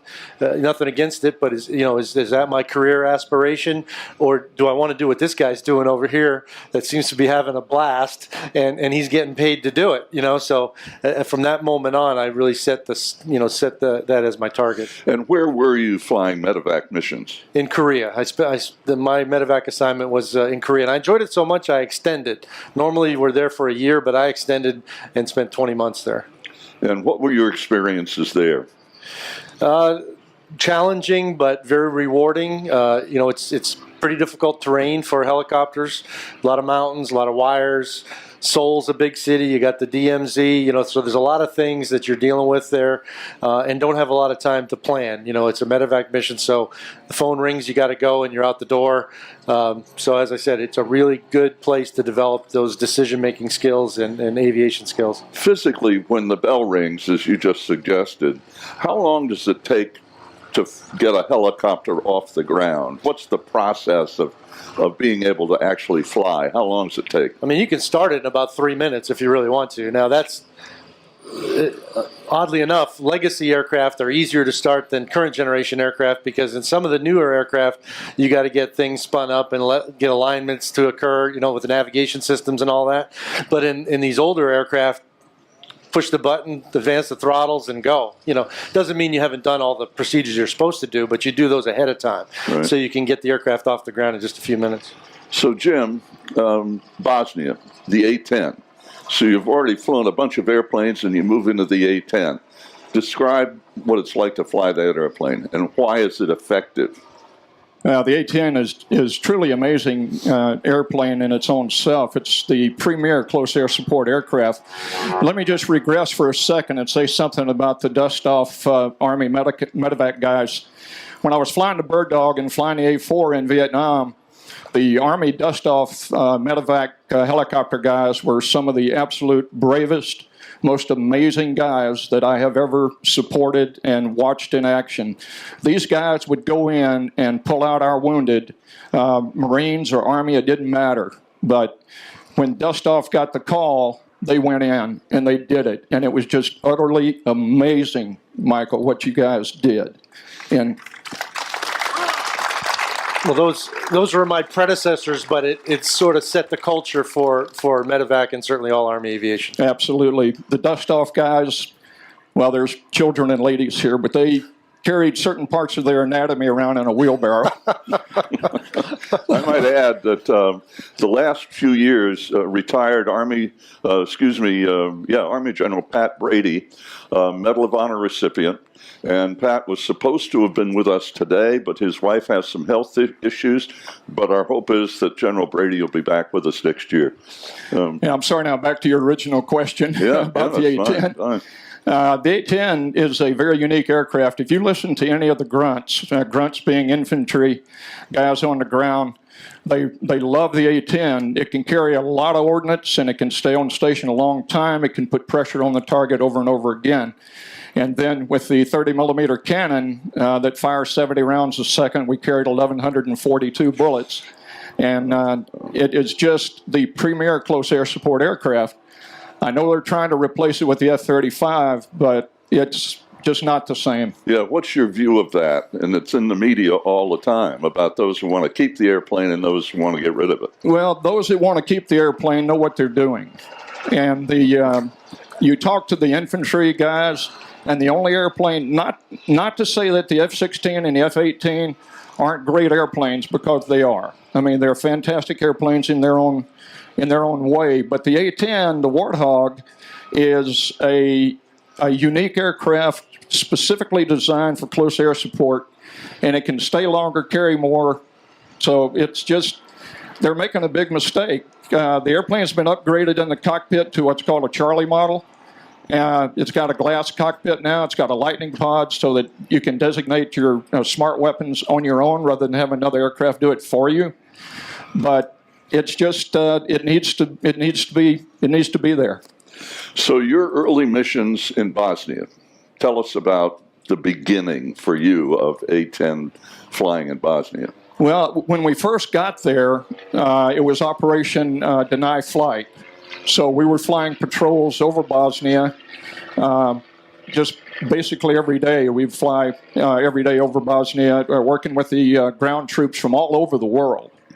And then when the Serbs bombed and shelled Sarajevo marketplace in August of '95, that's when NATO finally got the courage to do something, and we turned into Operation Deliberate Force, which we then started flying airstrikes against the Serbs. And it was really interesting. I led one of our first strike that morning in August, and we took off at 2 o'clock in the morning after about 30 minutes of sleep, and found our tankers in a pitch black night. Nothing like the sound around. Found our tankers, and then we went into our orbit points off of Croatia. And about that time, Magic, who was the AVX Aircraft, called me. My call sign was Mako 27. Said, Mako 27, go green. And I went green, which is secure radio. And they said, you're authorized weapons free, which meant we were going to war, basically is what it meant. And of course, I authenticated them just to make sure that it wasn't somebody trying to fool us. And then I came back onto our tactical frequency, and I told our flight, I said, proceed you to targets as brief, God be with us, and off we went. How often were you shot at? What happened that day when that first mission? Well, that was a pretty interesting morning. My target was the largest armored repair facility in all of the Balkans near Sarajevo in a town called Hadici. And my wingman, Dan Peabody, he was an attorney, so we called him Counselor. So Counselor and I proceeded over to the target. I checked in with the French Foreign Legion, Disney 6, who was the guys on the ground. And Disney authenticated me, and I authenticated him, and it was a clear day. I had the target, and I rolled in on the target, and from about 28,000. And I was still dark, or are you in daytime now? It was daytime. It was right at dawn, actually. It was just after dawn. And I rolled in, I locked up the tread assembly building, which was my target. And just as I started to squeeze the Maverick off, and the Maverick, for those of you who don't know, it's a infrared guided missile. We could flip a switch on the inboard throttle of the A-10, and you'd get a video picture would come up, and you saw what the missile saw. So you could then slew and lock onto your target, which I did. And I'm just getting ready to release, and Counselor starts yelling at me, no mad, Sam, break. And Dan had never seen a real Sam. He didn't have any combat time. So normally when you tell somebody that, you tell them which way to break. But Dan was a little bit tense at that point. And so it was just an instantaneous decision for me. And I broke hard right. And fortunately, it was the right way. And I picked up the missile as it was coming up. And I was able to defeat that missile. And then before the morning was over, I had 6 SAMs fired at me and 4 anti-aircraft sites. 3 of the anti-aircraft sites were silenced by British artillery off of Mount Igman. And then I took on this one anti-aircraft site that was out of their range. And it was like the gunfight at the OK Corral. I had tracers going by my canopy and flak going off. And I turned my gun on, and I started engaging him from about 9,000 feet away. And fortunately, I hit him before he hit me. And then I decided, to get the hell out of town. How many more missions did you fly in the Warthog? In Bosnia, I flew another 42 missions. Right. Michael, Mogadishu, what were we doing there? Mission. So initially, it was actually a humanitarian relief operation. The Somali people. What year was this? Sorry. What year? In '92, we entered Somalia, just before Christmas of '92, and it was really just provide security for relief organizations. I was not personally involved at that point. And then over about a 6-month period, the mission started to expand in scope and essentially became a manhunt. And that's when we got involved, because that's kind of one of the missions that we usually take on within the special operations world. So our rehearsals and our focus was on being able to go into the city and capture, as it turned out, a list of 50 individuals that the UN wanted apprehended. What is the crew of, now this is your helicopter, right? Or an updated version of it? Yeah, it's not mine, but... Well... But I do have one, but it's not a Mike model. But the Black Hawk, how many on the crew? And typically in the Army, it's a crew of 4. It doesn't have to be. I mean, you can just fly with 2 pilots if you want to. But typically, for tactical missions, a crew of 4, 2 pilots, 2 crew chiefs. So what happened that day? So it's the 7th mission that day you're referring to, I'm assuming, is Black Hawk Down, October 3rd, 93. Right. The mission that day is to go capture 2 top 10 personnel. We'd already captured the number 2 guy, and we captured 25 others. So we had 26 already in prison in a 6-week period. So it had gone pretty well. We hadn't lost any people and hadn't lost any aircraft. But this particular day, we knew was going to be different. There was 4 things about it. One, worst part of town. If you put a pin on the map the place you do not want to go in Mogadishu. That's where the mission was. Number 2 is daytime, so we can't use our night vision technology, and we can't really hide as well, obviously, in the dark. Number 3, we've done it 6 times before, so they're starting to learn what our tactics are, and they're doing things to be more effective against that. And the last one is you can't land Black Hawks in the street. This part of the city, the streets are too narrow. So it's okay going in because we can fast rope people in. Means you throw ropes out the side and they slide down the ropes. Easy, in fact, it's probably better than landing. The issue comes with extraction. So we can't air land the Black Hawks, which means we've either got to get everybody off rooftops, which is not a good idea because rooftop extraction, you've been on the target now for probably a half an hour, attracted a lot of attention. You come in and land on the roof. I mean, you think about it, it's kind of hard to articulate here, but you know, picture a helicopter up over the top of that screen. Anybody in this whole area can shoot at it. Whereas if you land it in here, you have the natural cover of the buildings around you. So if you want, in an urban environment, if you can air land, you want to do it. So we decided we're not going to extract with helicopters. We're going to extract with ground vehicles, which was the right answer. So we go in, the mission's going okay. A couple little things happened. We did have a Ranger fall from an aircraft, which, you know, to most people wouldn't be a little thing, but you know, in the conduct of an operation like that, you know, you just fix the problem and move on. About 40 minutes in, we lose our first aircraft, and it was Super 6-1. And how many aircraft were there? There were over 20 on the mission, yeah, and plus about 4 fixed-wing assets overhead. So, I mean, these are pretty complicated little missions. The first Black Hawk is shot down, and what they're doing is they're orbiting the target, not a 30mm gun, but a gun with a high rate of fire, is 7.62, but we could shoot 4,000 rounds a minute with it. So much more firepower than the troops on the ground have on their own. It's why they love close air support and why they like helo support, because you know, we can bring some real firepower to the fight. So he's in tight, circling the target, and gets shot down by an RPG. So a few other things happened. We had a search and rescue bird get shot down. It went in to try to help that down crew. They get hit by an RPG. So that's when I got called in to replace that first aircraft. So when you get called in to replace somebody who just got shot down, I mean, it's not going to be a good day, you know. And we knew that going in, but we also know the guys on the ground, they need the support. They're being pummeled and they're surrounded, and they're not going to get out of there if we don't help them suppress the enemy fire. So we roll in. We made it around about 3 times when we got hit by an RPG, and the RPG hit. That's the tail rotor on the back there. The nose, if you're not familiar with helicopters, is this pointy end over here on the left. The tail rotor keeps you from spinning. The RPG hit just underneath that big round gearbox casing that you can see right there, and it essentially blew everything off from that point up. The tail rotor left the aircraft completely, which in a Black Hawk is not a good thing. We were at low altitude, low airspeed, spun violently. The only thing you can do in that situation is shut the engines off, which is not something you really want to do either. But you have to get control of the aircraft.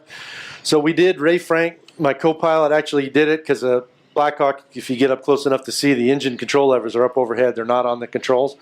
So I'm flying. He's getting the engines off.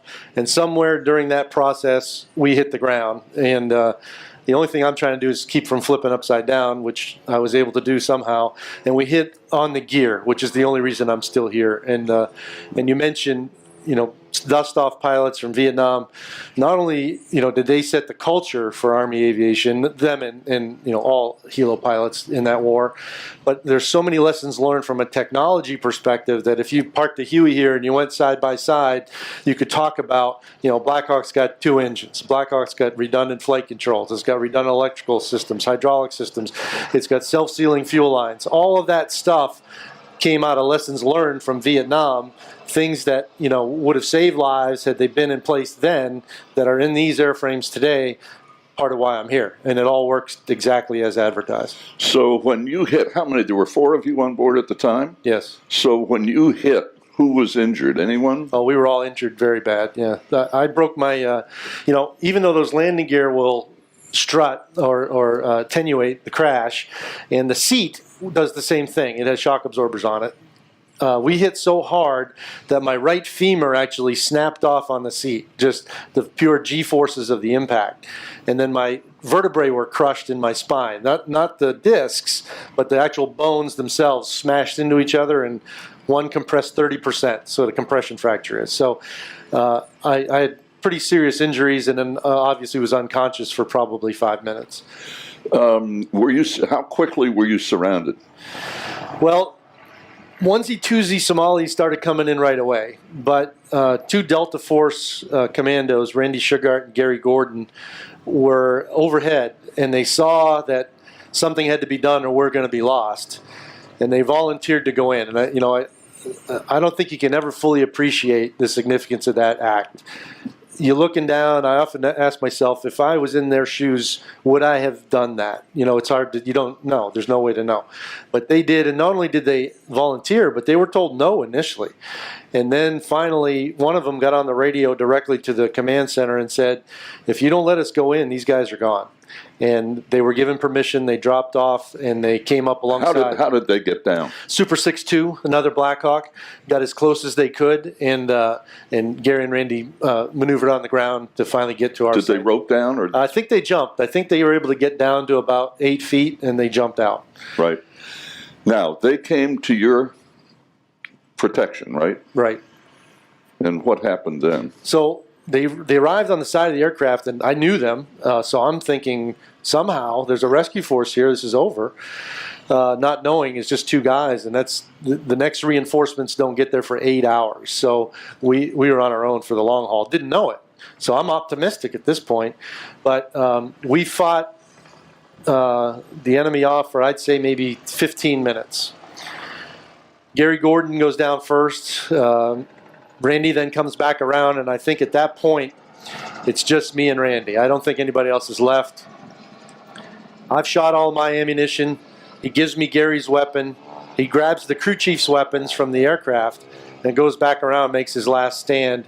They estimate, there's hundreds of Somalis here, so it's a matter of seconds before he just can't hold them all off.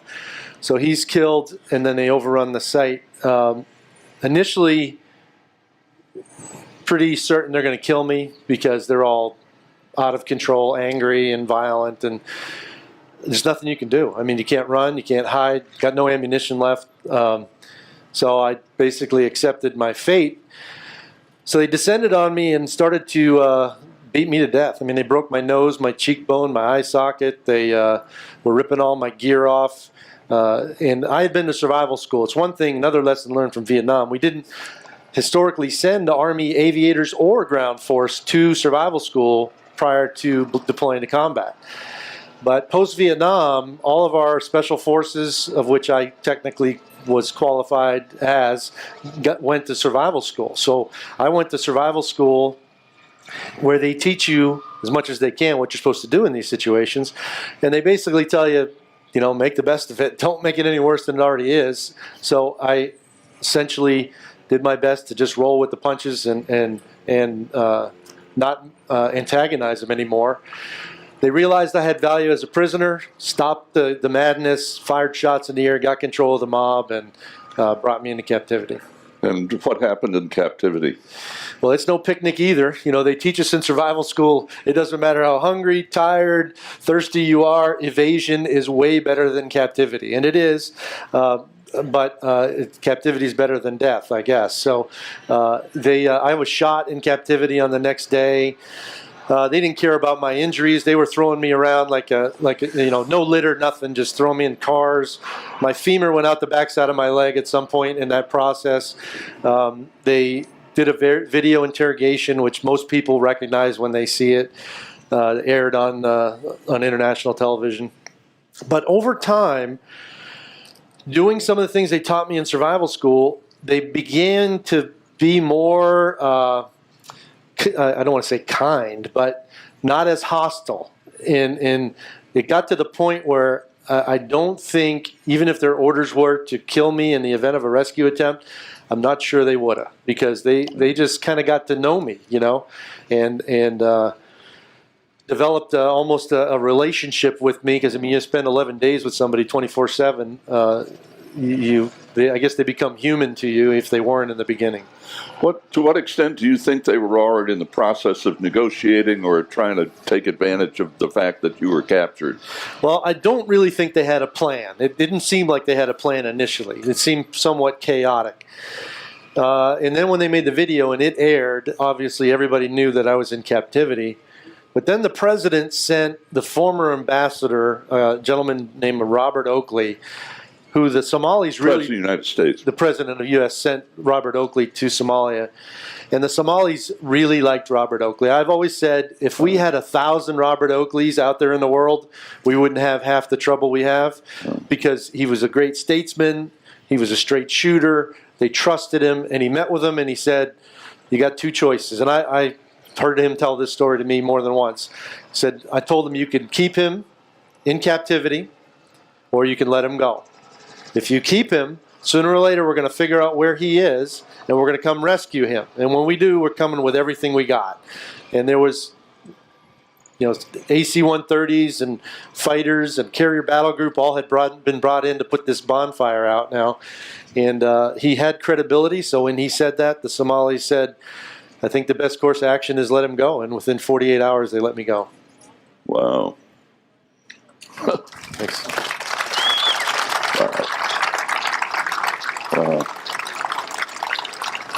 And I don't know if we're going to circle back, but Randy Sugart and Gary Gordon were posthumously awarded the Medal of Honor, and I just want to make sure that gets into the conversation. Right. Yeah. Yeah, that goes back to what you described about the decision that they made in, countering their commanders and said, no, we're going. Jim, back to you in Afghanistan. You've covered from Vietnam to Afghanistan. What was your mission over Afghanistan? What were you flying?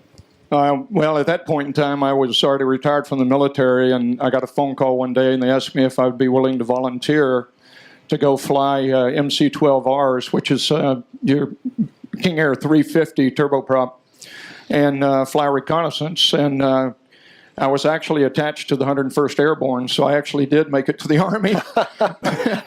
I told you. Yeah, best was last. Made your day, right? Yeah, that was it. And but our mission was highly classified, obviously.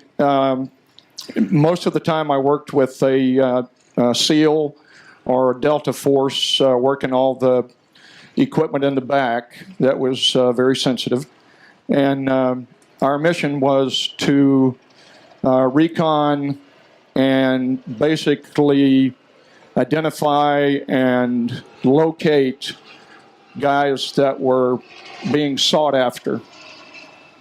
And we pretty well covered all of Afghanistan.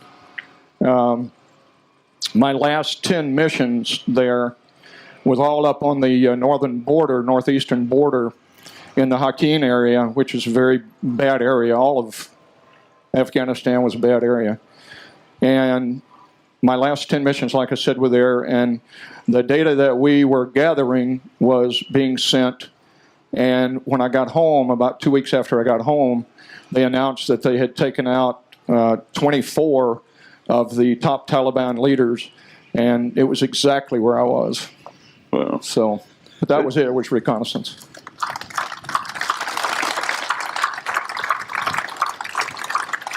Going back to Vietnam, when you were flying those missions in the Bird Dog, I mentioned in the film Laos and Cambodia, but we weren't in Laos and Cambodia, were we? No, sir. That's right. Michael, looking back over your military career, what are your reflections? I think the people that you work with, you're not going to hear a different answer from anybody that's ever been in uniform. Yeah, they're great machines, and it's a great mission, and there's a lot of elements to it that you have fond memories of, but it's the people, no question. Jim? Totally agree.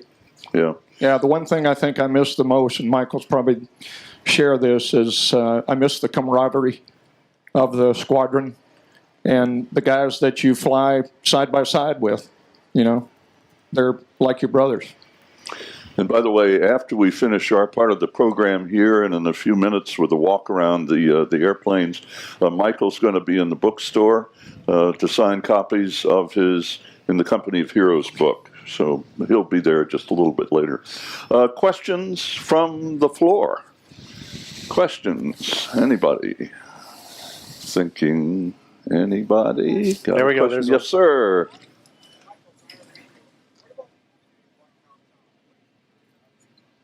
I can hear it. He's asking about what about the movie Black Hawk Down? Most common question, by the way, if no one was going to ask a question, that's the one I would throw out. I say it's accurate enough. It's not perfect, but if you watch the movie, it gives you a good sense of what actually happened. The biggest deviation is they combine characters. So sometimes you'll see one character in the movie doing something that actually happened, but it was actually that guy over there. And the reason they do that is they can't develop 25 characters in a feature film. They got to focus on a handful.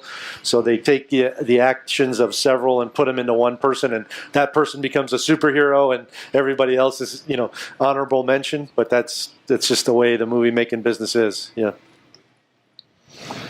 Any other questions? Questions? Yeah, we got one. Good. DroneScapes. Jim, what were your dates in 211? I was there from June of 1968, and I rotated home in September of 69. Any other questions? Sam Bass, our colleague here. We got one over here.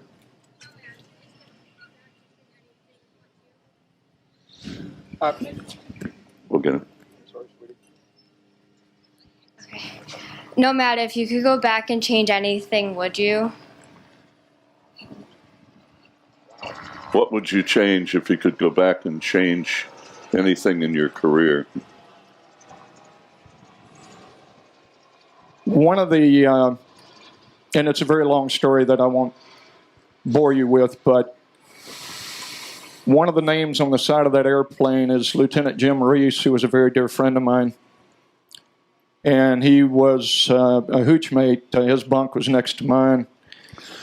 And Jim had a few libations the night before. And anyway, long story short, I went down to ops and said I want to take Reese's mission and he can fly mine later. And I was just getting up when Jim woke up and he said, "Where are you going?" And I said, "Well, I'm gonna fly your mission. You go ahead and get some sleep." I said, "The weather's really lousy anyway." And he said, "No, I'll get my, I'll fly my mission." And I said, "Well, you dummy, just go back to sleep. I've already got it all set up." And well, anyway, he got up and got dressed. I said, "Well, I'll at least have breakfast with you." And I went down and had breakfast with him. And I was scheduled to relieve him a little later. Anyway, long story short, I took off early to try and relieve him, and I couldn't find him, and he had been shot down and killed, and I guess probably out of my entire career, I wish that I had tried harder not to get him to fly that mission. Yeah, right.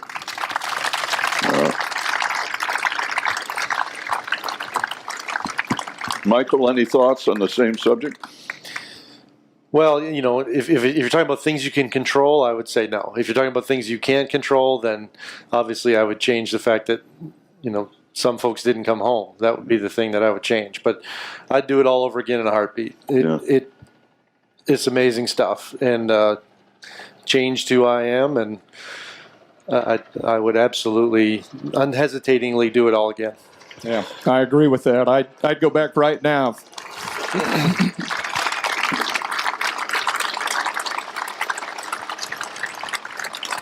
If there's any spirit, and there are many spirits here at EAA, this seems to be the predominant one of people who have decided it's important to use their lives to protect our freedoms, make our country better, and like you just heard, they would go back and do it again. So Gentlemen, thank you both very much. Thank you, Dave. Welcome. Thank you. And now Sam Bass with Paul Wood, who owns this A4, and Jim and Michael are going to talk about their aircraft as well. So we can start out with Jim. Jim, let's start with your airplane because this is the furthest one away. And just tell me a little bit about the specs on the airplane. Well, the Bird Dog, it's obviously a reconnaissance aircraft. It's slow. It's very slow. But it has a 213 horsepower Continental engine in it. It has about, on a good day, about 4.5 hours endurance.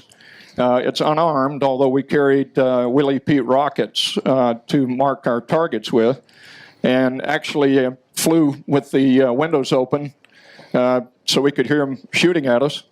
And then I'd shoot back with an AK-47 and then throw hand grenades out the window at them, which surprised a lot of North Vietnamese.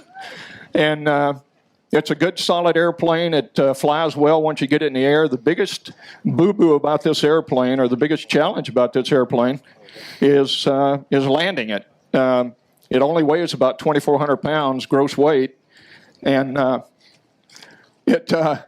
so it sometimes can kind of get away from you. And it has a history of being ground loopable, which means the airplane kind of turns around on you. And that's about it. It's a very dependable airplane. You only cruise about, if you see 120, that's a good day. And other than that, lands about 70 miles an hour, takes off at about 50.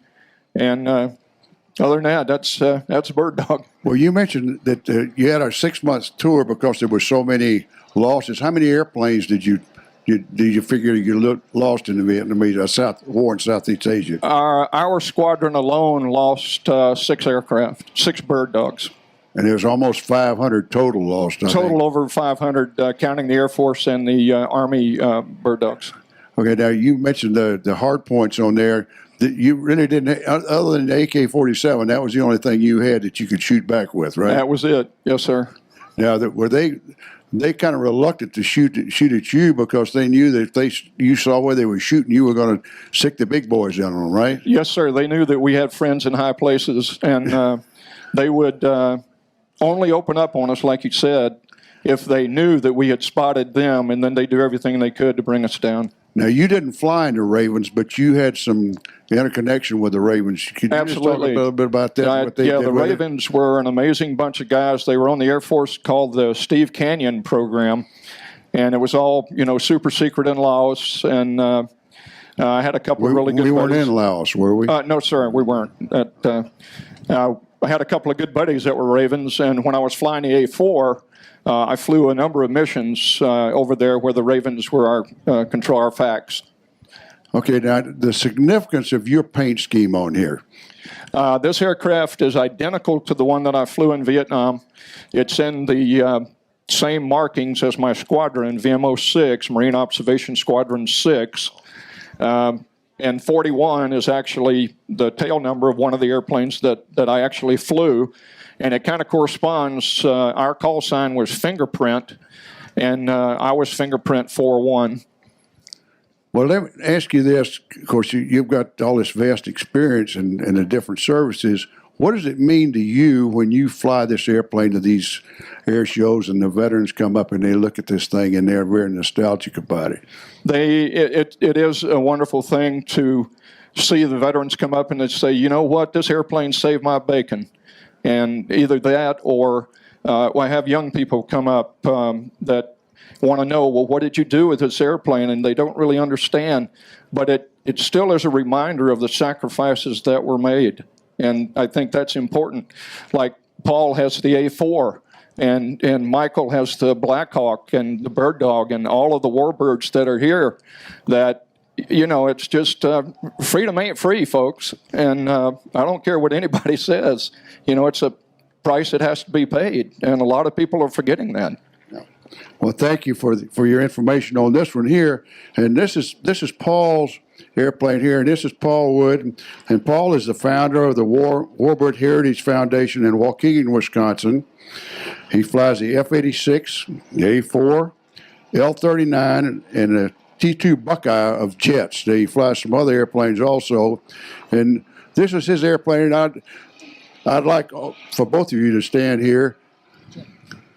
And Jim over here also, because we'll talk about Jim flying it in combat. And tell us a little bit about your airplanes for the specifications on it. Well, sure. The Douglas A4 was originally designed to take over the duties of the Douglas A1 Sky Raider, which is a carrier-based ground attack airplane. And the designer of the airplane was a guy by the name of Ed Heinemann. And so his idea was to design a very light, very nimble airplane that could be launched off carriers and have a predominant role in ground attack and drop bombs and fire rockets on ground attack targets. And it ended up being a phenomenal airplane. It had lots of nicknames: the Bantam Bomber, the Scooter, and Heinemann's Hot Rod. And it's a testament to the maneuverability of the airplane that it got all these nicknames. So I think it is supposed to have dropped more bombs in North Vietnam than any Navy carrier-based airplane in the course of the war. Is that right? That's true. Yeah. So. And also understand that there was only one of these that was lost in air-to-air conflict. Isn't that correct? During the Vietnam War. Well, they lost a lot of them. I think they lost 350 or 60 of them. Yeah, but I think that was the only one that was ground fire. Yeah, it was all ground fire. Okay. Now, how many of these were built? Just under 3,000, I think, 2,962. Well, how many are you still flying now? In civilian hands, there are 2 single-seaters, and then there, I think, are 4 TA-4s in civilian hands. Then there are some government contractors that have A-4s that are still doing red air support out of Nellis or training JTACs and things like that, but they're on DoD contracts. So civilian owners, there's only just a handful. Now this is in Navy livery, but the Marines also flew this airplane, right? Correct. Yeah. So now how many squadrons did you have of Marines? Do you remember? The Marine Corps had about, probably at the time, 10 squadrons.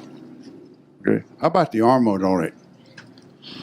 Well, it had, I think 3 hard points, but you probably tell a little bit more about the armaments, I think, than I could. Well, the Charlie model and the Bravo models had 3 hard points on it. The Echo model that I flew in Vietnam had 5. And most of the time, depending on the missions we were fragged for, you'd carry 500-pound bombs, which could either be a snake eye, which is a retard bomb that gives you time to get separation from the explosion. It's delivered at a very high rate of speed at a very low altitude, much more precise than dropping dumb bomb. It's a dumb bomb. Right. Or you'd fly the 500-pounders with the slicks, or we'd carry Zuni rockets or napalm. And we had the 20-millimeter cannons. And it would carry almost half the load of the B-17 would in the Second World War. Actually carry more than the B-17.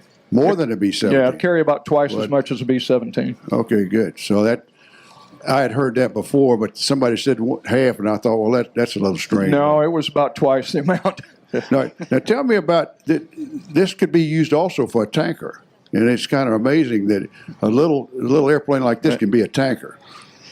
Yeah, I think they put a buddy store on the centerline pylon, right? And so if they needed a tank, they could send someone up with, I don't know how large the tank was. About 375 gallons, and it had a drogue system, which is, how the Navy Marines, we refueled with the, like the probe there. Right. And, yeah, we had tankers that would... go up and refuel birds coming back. Most of the time in Vietnam, we had KC-130s as tanker aircraft that we go plug into.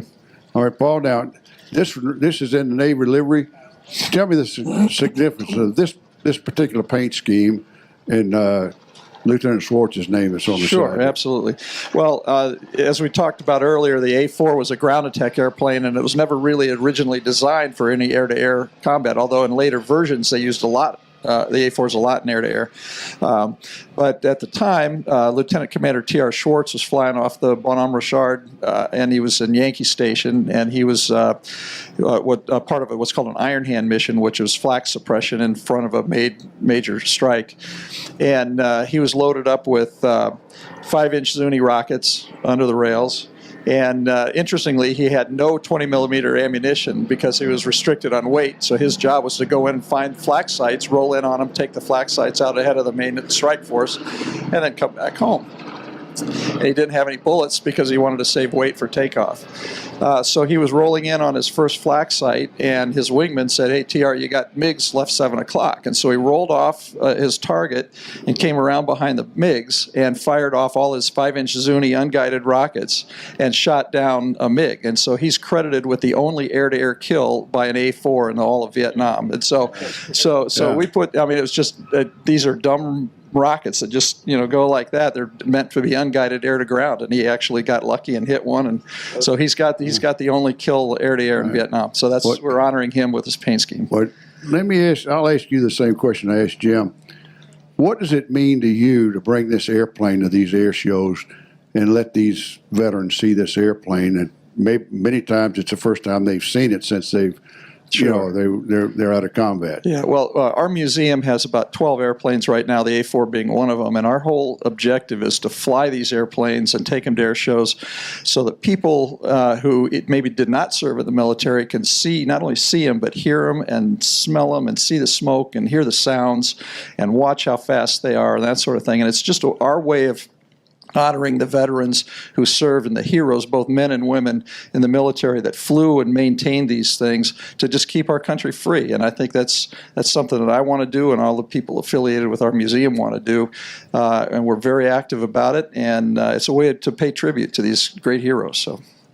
Well, Jim, we really, Paul, we really appreciate what you're doing for the warbird community here, and we really appreciate you bringing your airplane. It's been a pleasure. My pleasure. Now let's go over there and talk to Michael and let Michael tell us about this helicopter, which I don't know anything at all about. Michael, tell us a little bit about the specifications and what was it designed for originally? So, a lot of memories with this airplane. It should be on. Still on? Okay. Yeah, okay. So this particular Black Hawk is a UH-60 Mike model, which is the newest one that the Army has fielded. The original Black Hawk, which goes back to the late 70s, was actually developed to replace the Huey. Now, I know a lot of us have a close relationship with the Huey, and rightfully so. It's an iconic aircraft, but it's been around for a while, and the Black Hawk replaced it in the Army for the assault and general utility role. That's what the UH stands for. Okay, and you said they took a lot of lessons from Vietnam about redundancy and that sort of thing. Is that correct? Absolutely. Could you get into that just a little bit? Sure. So you can see from where you sit that there's 2 engines. So that's the first difference. There are 2 twin-engine Hueys, but most of them out there in the world are single engine. So that's obviously an improvement. This thing's got, as I mentioned earlier, 2 hydraulic systems. It's got 2 electrical systems. It's got the crash attenuation of the landing gear. If I could remember my operator's manual, I would know exactly the feet per second that this will attenuate, but I don't remember. But you can hit pretty hard, and the landing gear will absorb the impact. It has self-sealing fuel lines. One of the major contributors to loss of life in the Vietnam era design was post-crash fires. You got people who are hurt, they can't get out of the bird, and the aircraft catches on fire. These aircraft are designed, the fuel lines break away, there's no fuel spillage. So when I regain consciousness, it's like somebody shut the aircraft down because the fuel lines all broke off, but the fuel didn't leak anywhere. So that one feature saved my life right there. So all those things come out of lessons learned. You got ballistic fuel tanks in this aircraft. What else you got? Obviously, some of the more recent design changes. This particular version has a digital moving map. It has integrated communications, some additional things that are more I would say enhancements for the task of flying the thing, not moving the sticks, but getting where you need to go. But in terms of the real kind of nuts and bolts, big improvements, I think I hit the highlights. It obviously it's faster, carries more weight. What's the max sling on these now? 8,000 or 10,000? 9,000. So you can put 9,000 pounds on the hook. A Huey, I think, was 4. So, huge improvements there. And that's all driven by ground force requirements. When the Huey was flying, you're hauling a Jeep around. With this thing, you're hauling a Humvee around, which is pushing $8,000 with stuff in it. So you've got to improve your air capability to support changes that occur with the ground force. Now, what kind of armament do you have on this thing? So the normal Black Hawk, again, it was designed as a utility helicopter, but it is a multi-role helicopter if you want to use it that way. So an assault Black Hawk will have door guns mounted here that the crew chief or door gunner will utilize during infiltrations and exfiltrations or whenever other times are needed. I had a very good fortune to be in special operations where we had the latitude to do some other stuff. So going all the way back to the late 80s, we armed ours into an attack helicopter configuration. So we modified the minigun mounts to where they were fixed forward. So we end up with a gun that is pointing forward, basically right here, one on each side, and each of those fires up to 4,000 rounds at 7.62. We put 30 millimeters on wings. These hard points here, you can mount wings. We put the same gun that's on the Apache. The Apache has a nose 30 millimeter. Right. We put 30 millimeters on the wings. The beauty of this is we could put 2 of them. So we could put a 30 on each side and the same magazine that the Apache has inside feeding them. I don't remember. I think it's 1,100 rounds per magazine. Not as big as that A10 30 millimeter. That 30 millimeter in an A10 is a giant round. But ballistically, it's a 30 millimeter round. We also put Hellfire missiles on it. So you could put, if you wanted to, 16 Hellfire missiles on this thing.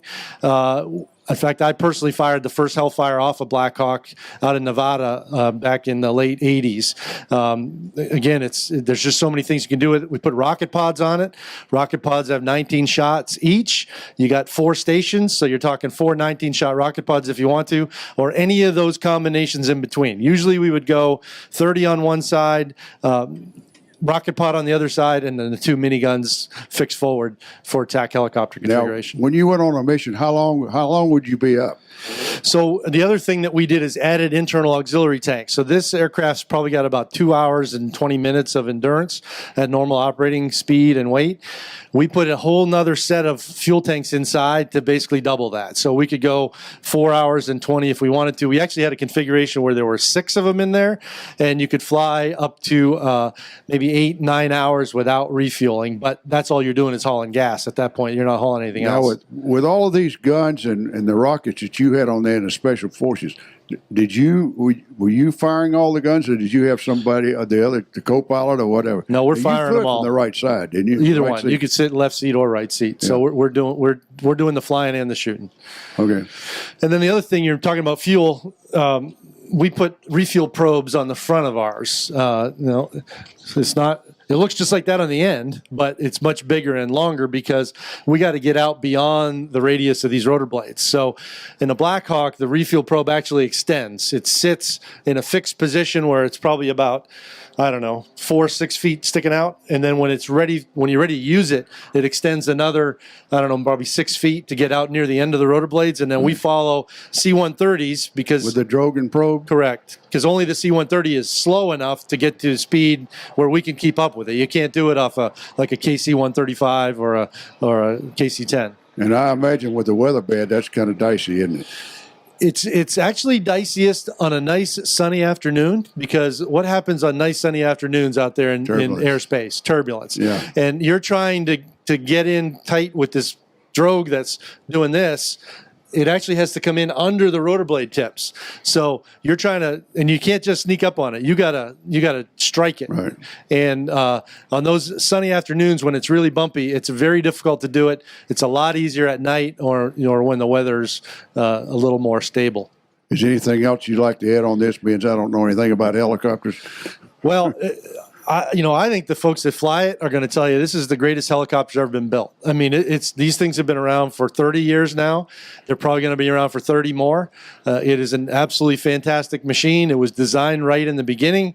We've made incremental improvements all the way. They keep making this thing better. Guys that fly the Mike model, I'm sure would tell you, it's got some great enhancements that they really like over the earlier versions of the aircraft. And it's highly reliable. In the times that I was operational, I can think of maybe only 2 times when I went out there to launch and was not able to take off because of an aircraft malfunction. So, fantastic machine. Michael, thank you. I admire you greatly.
We're talking about Black Hawk helicopters. A lot of people have been requesting for this video, honestly, along with the Huey helicopter, which, yes, I will be doing a review on in the future also. We all know of the Black Hawk helicopter. It has been around for a long time.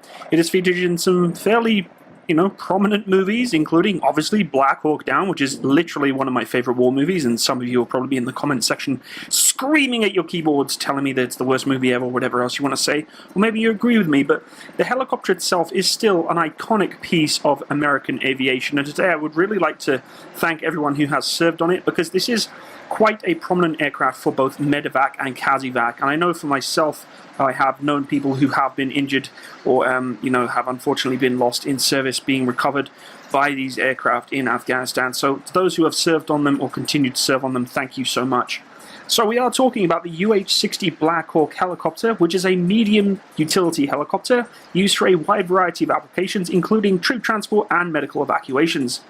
Since its introduction in 1979, the UH-60 has distinguished itself as being one of the great one-size-fits-all medium-lift helicopters, with its distribution reaching to almost every corner of the world. Sikorsky built the UH-60 Black Hawk to withstand brutal ground fire while keeping passengers and crew safe. According to the US Army, the Black Hawk was developed due to the Army's requirement in 1972 for a simple, robust, and reliable utility helicopter system to satisfy projected air mobile requirements around the world. The helicopter is named after Black Hawk, a war chief and leader of the Sauk tribe in midwestern United States. Black Hawk was an ally for the British Army during the War of 1812 and fought against the US Army to push settlers away from his people in the Sauk Territory. The Sikorsky UH-60 Black Hawk has become a workhorse for the United States and other military forces the world over. Its capabilities have increased her roles to include special operations assignments, assault, medevac, command and control, and VIP transport duty, on top of her inherent troop transport normal capabilities. This includes delivering the President of the United States. The first production Black Hawk entered service in 1979 and remains a primary fixture for any Army today, 2 decades after its inception. Some 2,600 total Black Hawks have been delivered worldwide. The UH-60 Black Hawk is designed to endure the most extreme conditions and provides enhanced security for military operations. According to Sikorsky, safety features of the Black Hawk include ballistically tolerant rotor and drive systems, high mass components, retained high crash conditioning, a anti-plow keel beam, reduced rollover potential with CEFS installed, energy absorbing landing gear up to 300 feet per second, crashworthy fuel cells of 65-foot drops, jettisonable cockpit doors and pop-out windows, along with wire strike protection. The Black Hawk was born out of the Sikorsky S-70 project designed by the United States Army Utility Tactical Transport Aircraft System, or UTAS, which was a specification that began in the latter part of the 1960s. The specification itself originated on the data collected from wartime use of the UH-1 Huey Iroquois helicopters pulling multiple duties across the war zone. Review of this experience brought about the need for a capable replacement system for the immediate future. This design specification also coincided with the development of the new General Electric turboshaft engine series designated as the T700. US Army feelers went out in 1972 with both Sikorsky and Boeing Vertol both answering the call. The Sikorsky design was chosen ahead of Boeing Vertol, the YUH-61 Alpha attempt, and the Sikorsky YUH-60 Alpha prototype, which achieved first flight on November 29, 1974. The production contract was handed to Sikorsky in late 1976 with first deliveries of the Black Hawk system beginning 2 years later. The Black Hawk was officially introduced into service in the middle of 1979 with the US Army 101st Airborne Division replacing the vulnerable UH-1 Hueys. Black Hawks have a distinct look about them, making them highly recognizable even when compared to her contemporaries. The forward portion of the fuselage contains seating positions for the pilot and co-pilot, collectively known as the flight crew, with windowed panels above, forward, below, and to the sides. Each crew position is afforded an entry-exit door. Directly behind the cockpit, though, is the cabin that allows for the seating of some 11 personnel, depending on the specific variant or version that has been given. It also has entry-exit doors made by two double-windowed sliding doors along the side of the aircraft. The General Electric series turboshaft engines sit atop either side of the middle fuselage with a 4-blade main rotor extending up between them. The undercarriage is completely fixed and features two main landing gears forward and a single tail wheel fitted on the fuselage area between the cabin and the extreme edge of the tail. Black Hawks have participated in pretty much all frontline conflicts spanning from Grenada to Afghanistan. They are even used in search and rescue helicopters in both commercial and military settings. Conventional versions of the UH-60 Black Hawk can transport up to 11 troops or carry 2,600 pounds of cargo internally. When equipped with a load sling, the UH-60 can lift and transport up to 9,000 pounds from the ground. Initial requirements for the UH-60 Black Hawk aircraft included modular design for easier repairs, high life cycle, and parts for fewer replacements, a troop transport and medical evacuation capability. It has since gone on to serve a number of different capacities though, including humanitarian aid and special operations insertion and extraction. A highly modified version of the UH-60 was even used in the acclaimed raid on Osama bin Laden's compound in 2011. The surviving tail rudder of the MH-60s indicated specialized stealth technology was used in its construction, and electronic warfare modules were added to help evade Pakistani radar contact. Several versions of the UH-60 Black Hawk are available for export from the United States. Foreign buyers are able to purchase specially designed versions for everything from commercial to the use of counterinsurgency or coin operations. Two ESSS or external store support systems can be equipped with air-to-surface missiles, electronic warfare pods, or even extra fuel storage. When configured for extra fuel, the UH-60 Black Hawk can fly up to 1,381 miles before even needing to refuel. Some models even have a refueling nozzle to allow it to have an in-flight refueling. Because this medium-lift helicopter has been in service since 1979, it has undergone some really big upgrades beginning in 1986. The improved UH-60L includes a hover IR suppression system, or HIRS, meant to mask or reduce the amount of heat kicking out of the engine. In December 2007, the United States Army ordered a new low-rate initial production, or LRIP, upgrade to turn the UH-60Ls into the UH-60Ms. In total, Sikorsky, under the contract to deliver 950 UH-60M aircraft, are to be delivered by 2025. This newest design feature is even more robust, with more efficient rotors and better infrared suppression. The infrared suppression is important for evading detection of surface-to-air missiles. The crew of the UH-60 generally consists of the two pilots, a crew chief, and door gunners. The door gunner and the crew chief may be positioned on either side of the UH-60 and may be equipped with anything ranging from the M240G to an advanced General Electric M134 7.62mm 6-barreled minigun, depending upon the mission requirements, of course. The cargo bay of the UH-60 may be equipped to carry up to the 11 combat troops fully configured in their infantry setup, or can be reconfigured to carry advanced electronic warfare equipment or even medical litters, basically stretchers. With a reinforced bottom to help deflect anti-aircraft fire and titanium cored rotors to protect against flak and ground fire, the UH-60 is an ideal helicopter to move troops in and out of highly contested areas.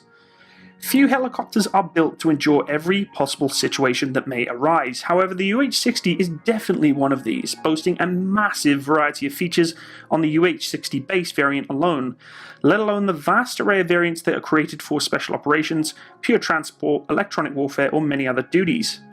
Boasting an aerodynamic design overall and high top speed, the UH-60 has an amazing survivability rate. The aircraft is able to deter most modern threats today and even survive direct hits from ground fire. The UH-60 really does remain one of the backbones of US Army aviation squadrons and can often be seen in photographs flying in tight formations everywhere from Iraq to Afghanistan and beyond. Even the multiple variants of the Black Hawk are widely renowned for their efficiency despite being modified from a utilitarian design. There is also the S-70 Alpha Black Hawk helicopter, which is flown by a crew of 3, the pilot, the co-pilot, and the deck crew of 1 in the back of the cabin. The S-70 Alpha helicopter is equipped with a glass cockpit and digital avionics. In addition, S-70 customers may select a Digital Automated Flight Computer System, or AFCS, to simply give the workload to the pilot less and less. An electronic flight information system provides primary pilotage and navigation displays for aircrew. The S-70 Alpha also has some interesting weapons. It's qualified as a launch platform for the laser-guided Hellfire anti-armor missile. The Black Hawk can also carry 16 Hellfire missiles using external store supplies, and has a capacity of carrying 10,000 pounds worth of missiles, rockets, cannons, electronic countermeasure pods, or whatever else you want to accommodate on the side of it. The S-70 can also carry 2 50 caliber machine guns in the windows or parallel to the aircraft to fire at the ground. The US Army Black Hawks are normally fitted with the Goodrich AN AVR 2B laser threat warning systems. But, of course, all good things do come to an end, and as many of you who are watching this video are probably aware, the UH-60 is going to be replaced soon. The US Army has picked 2 winners which will face off to replace the UH-60 Black Hawk medium transport helicopter. The Sikorsky Boeing SB-1 Defiant will square off against the Bell Textron V-280 Valor in the future long-range assault aircraft program. The winner will enter the US Army service with the first units equipped with the aircraft in 2030. The Black Hawk helicopter truly has been a proven, reliable aircraft for almost 40 years, and the design has been maxed out though. The Army wants faster, longer range replacements, and the service made clear that it had to have the achievement of being fast, revolutionary, and very good at vertical lift. The 2 competing aircraft reflect the Army's desire for new technology. It's a sad thing to hear, knowing that such a legacy helicopter is going to be taken out of service, but I can safely say that no matter what replaces it, it will probably still stay in service for many, many years to come elsewhere around the world. When we look at this helicopter, I always think of the US military. You know, I know it's used around the world, but it is a staple workhorse of the US Army for sure. Of course, you know, the Navy also use it in its own configuration across with, you know, other corps of the military around the world. And I really do think it's just such an amazing piece of equipment. The fact that it can be so modular, updated and upgraded to meet just about any challenge that whatever military is using it puts it up against is really, really impressive. I've never flew on a Black Hawk before. I would love to. I've been on the Chinook, I've been on the Lynx, I've been on a Gazelle, but not a Black Hawk. But as I did say before, this is a massive shout out, and this video is dedicated to those who have supported, operated, flew these aircraft. Really though, it does mean a lot to me knowing that you guys serve across these aircraft, because they have done such amazing things around the world, saving lives, protecting those who need it, medevacing and casevacing out those who are in danger, whether it be military members or civilian casualties. So thank you to everyone who has served on these aircraft.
If you enjoyed this video, please remember to like and subscribe.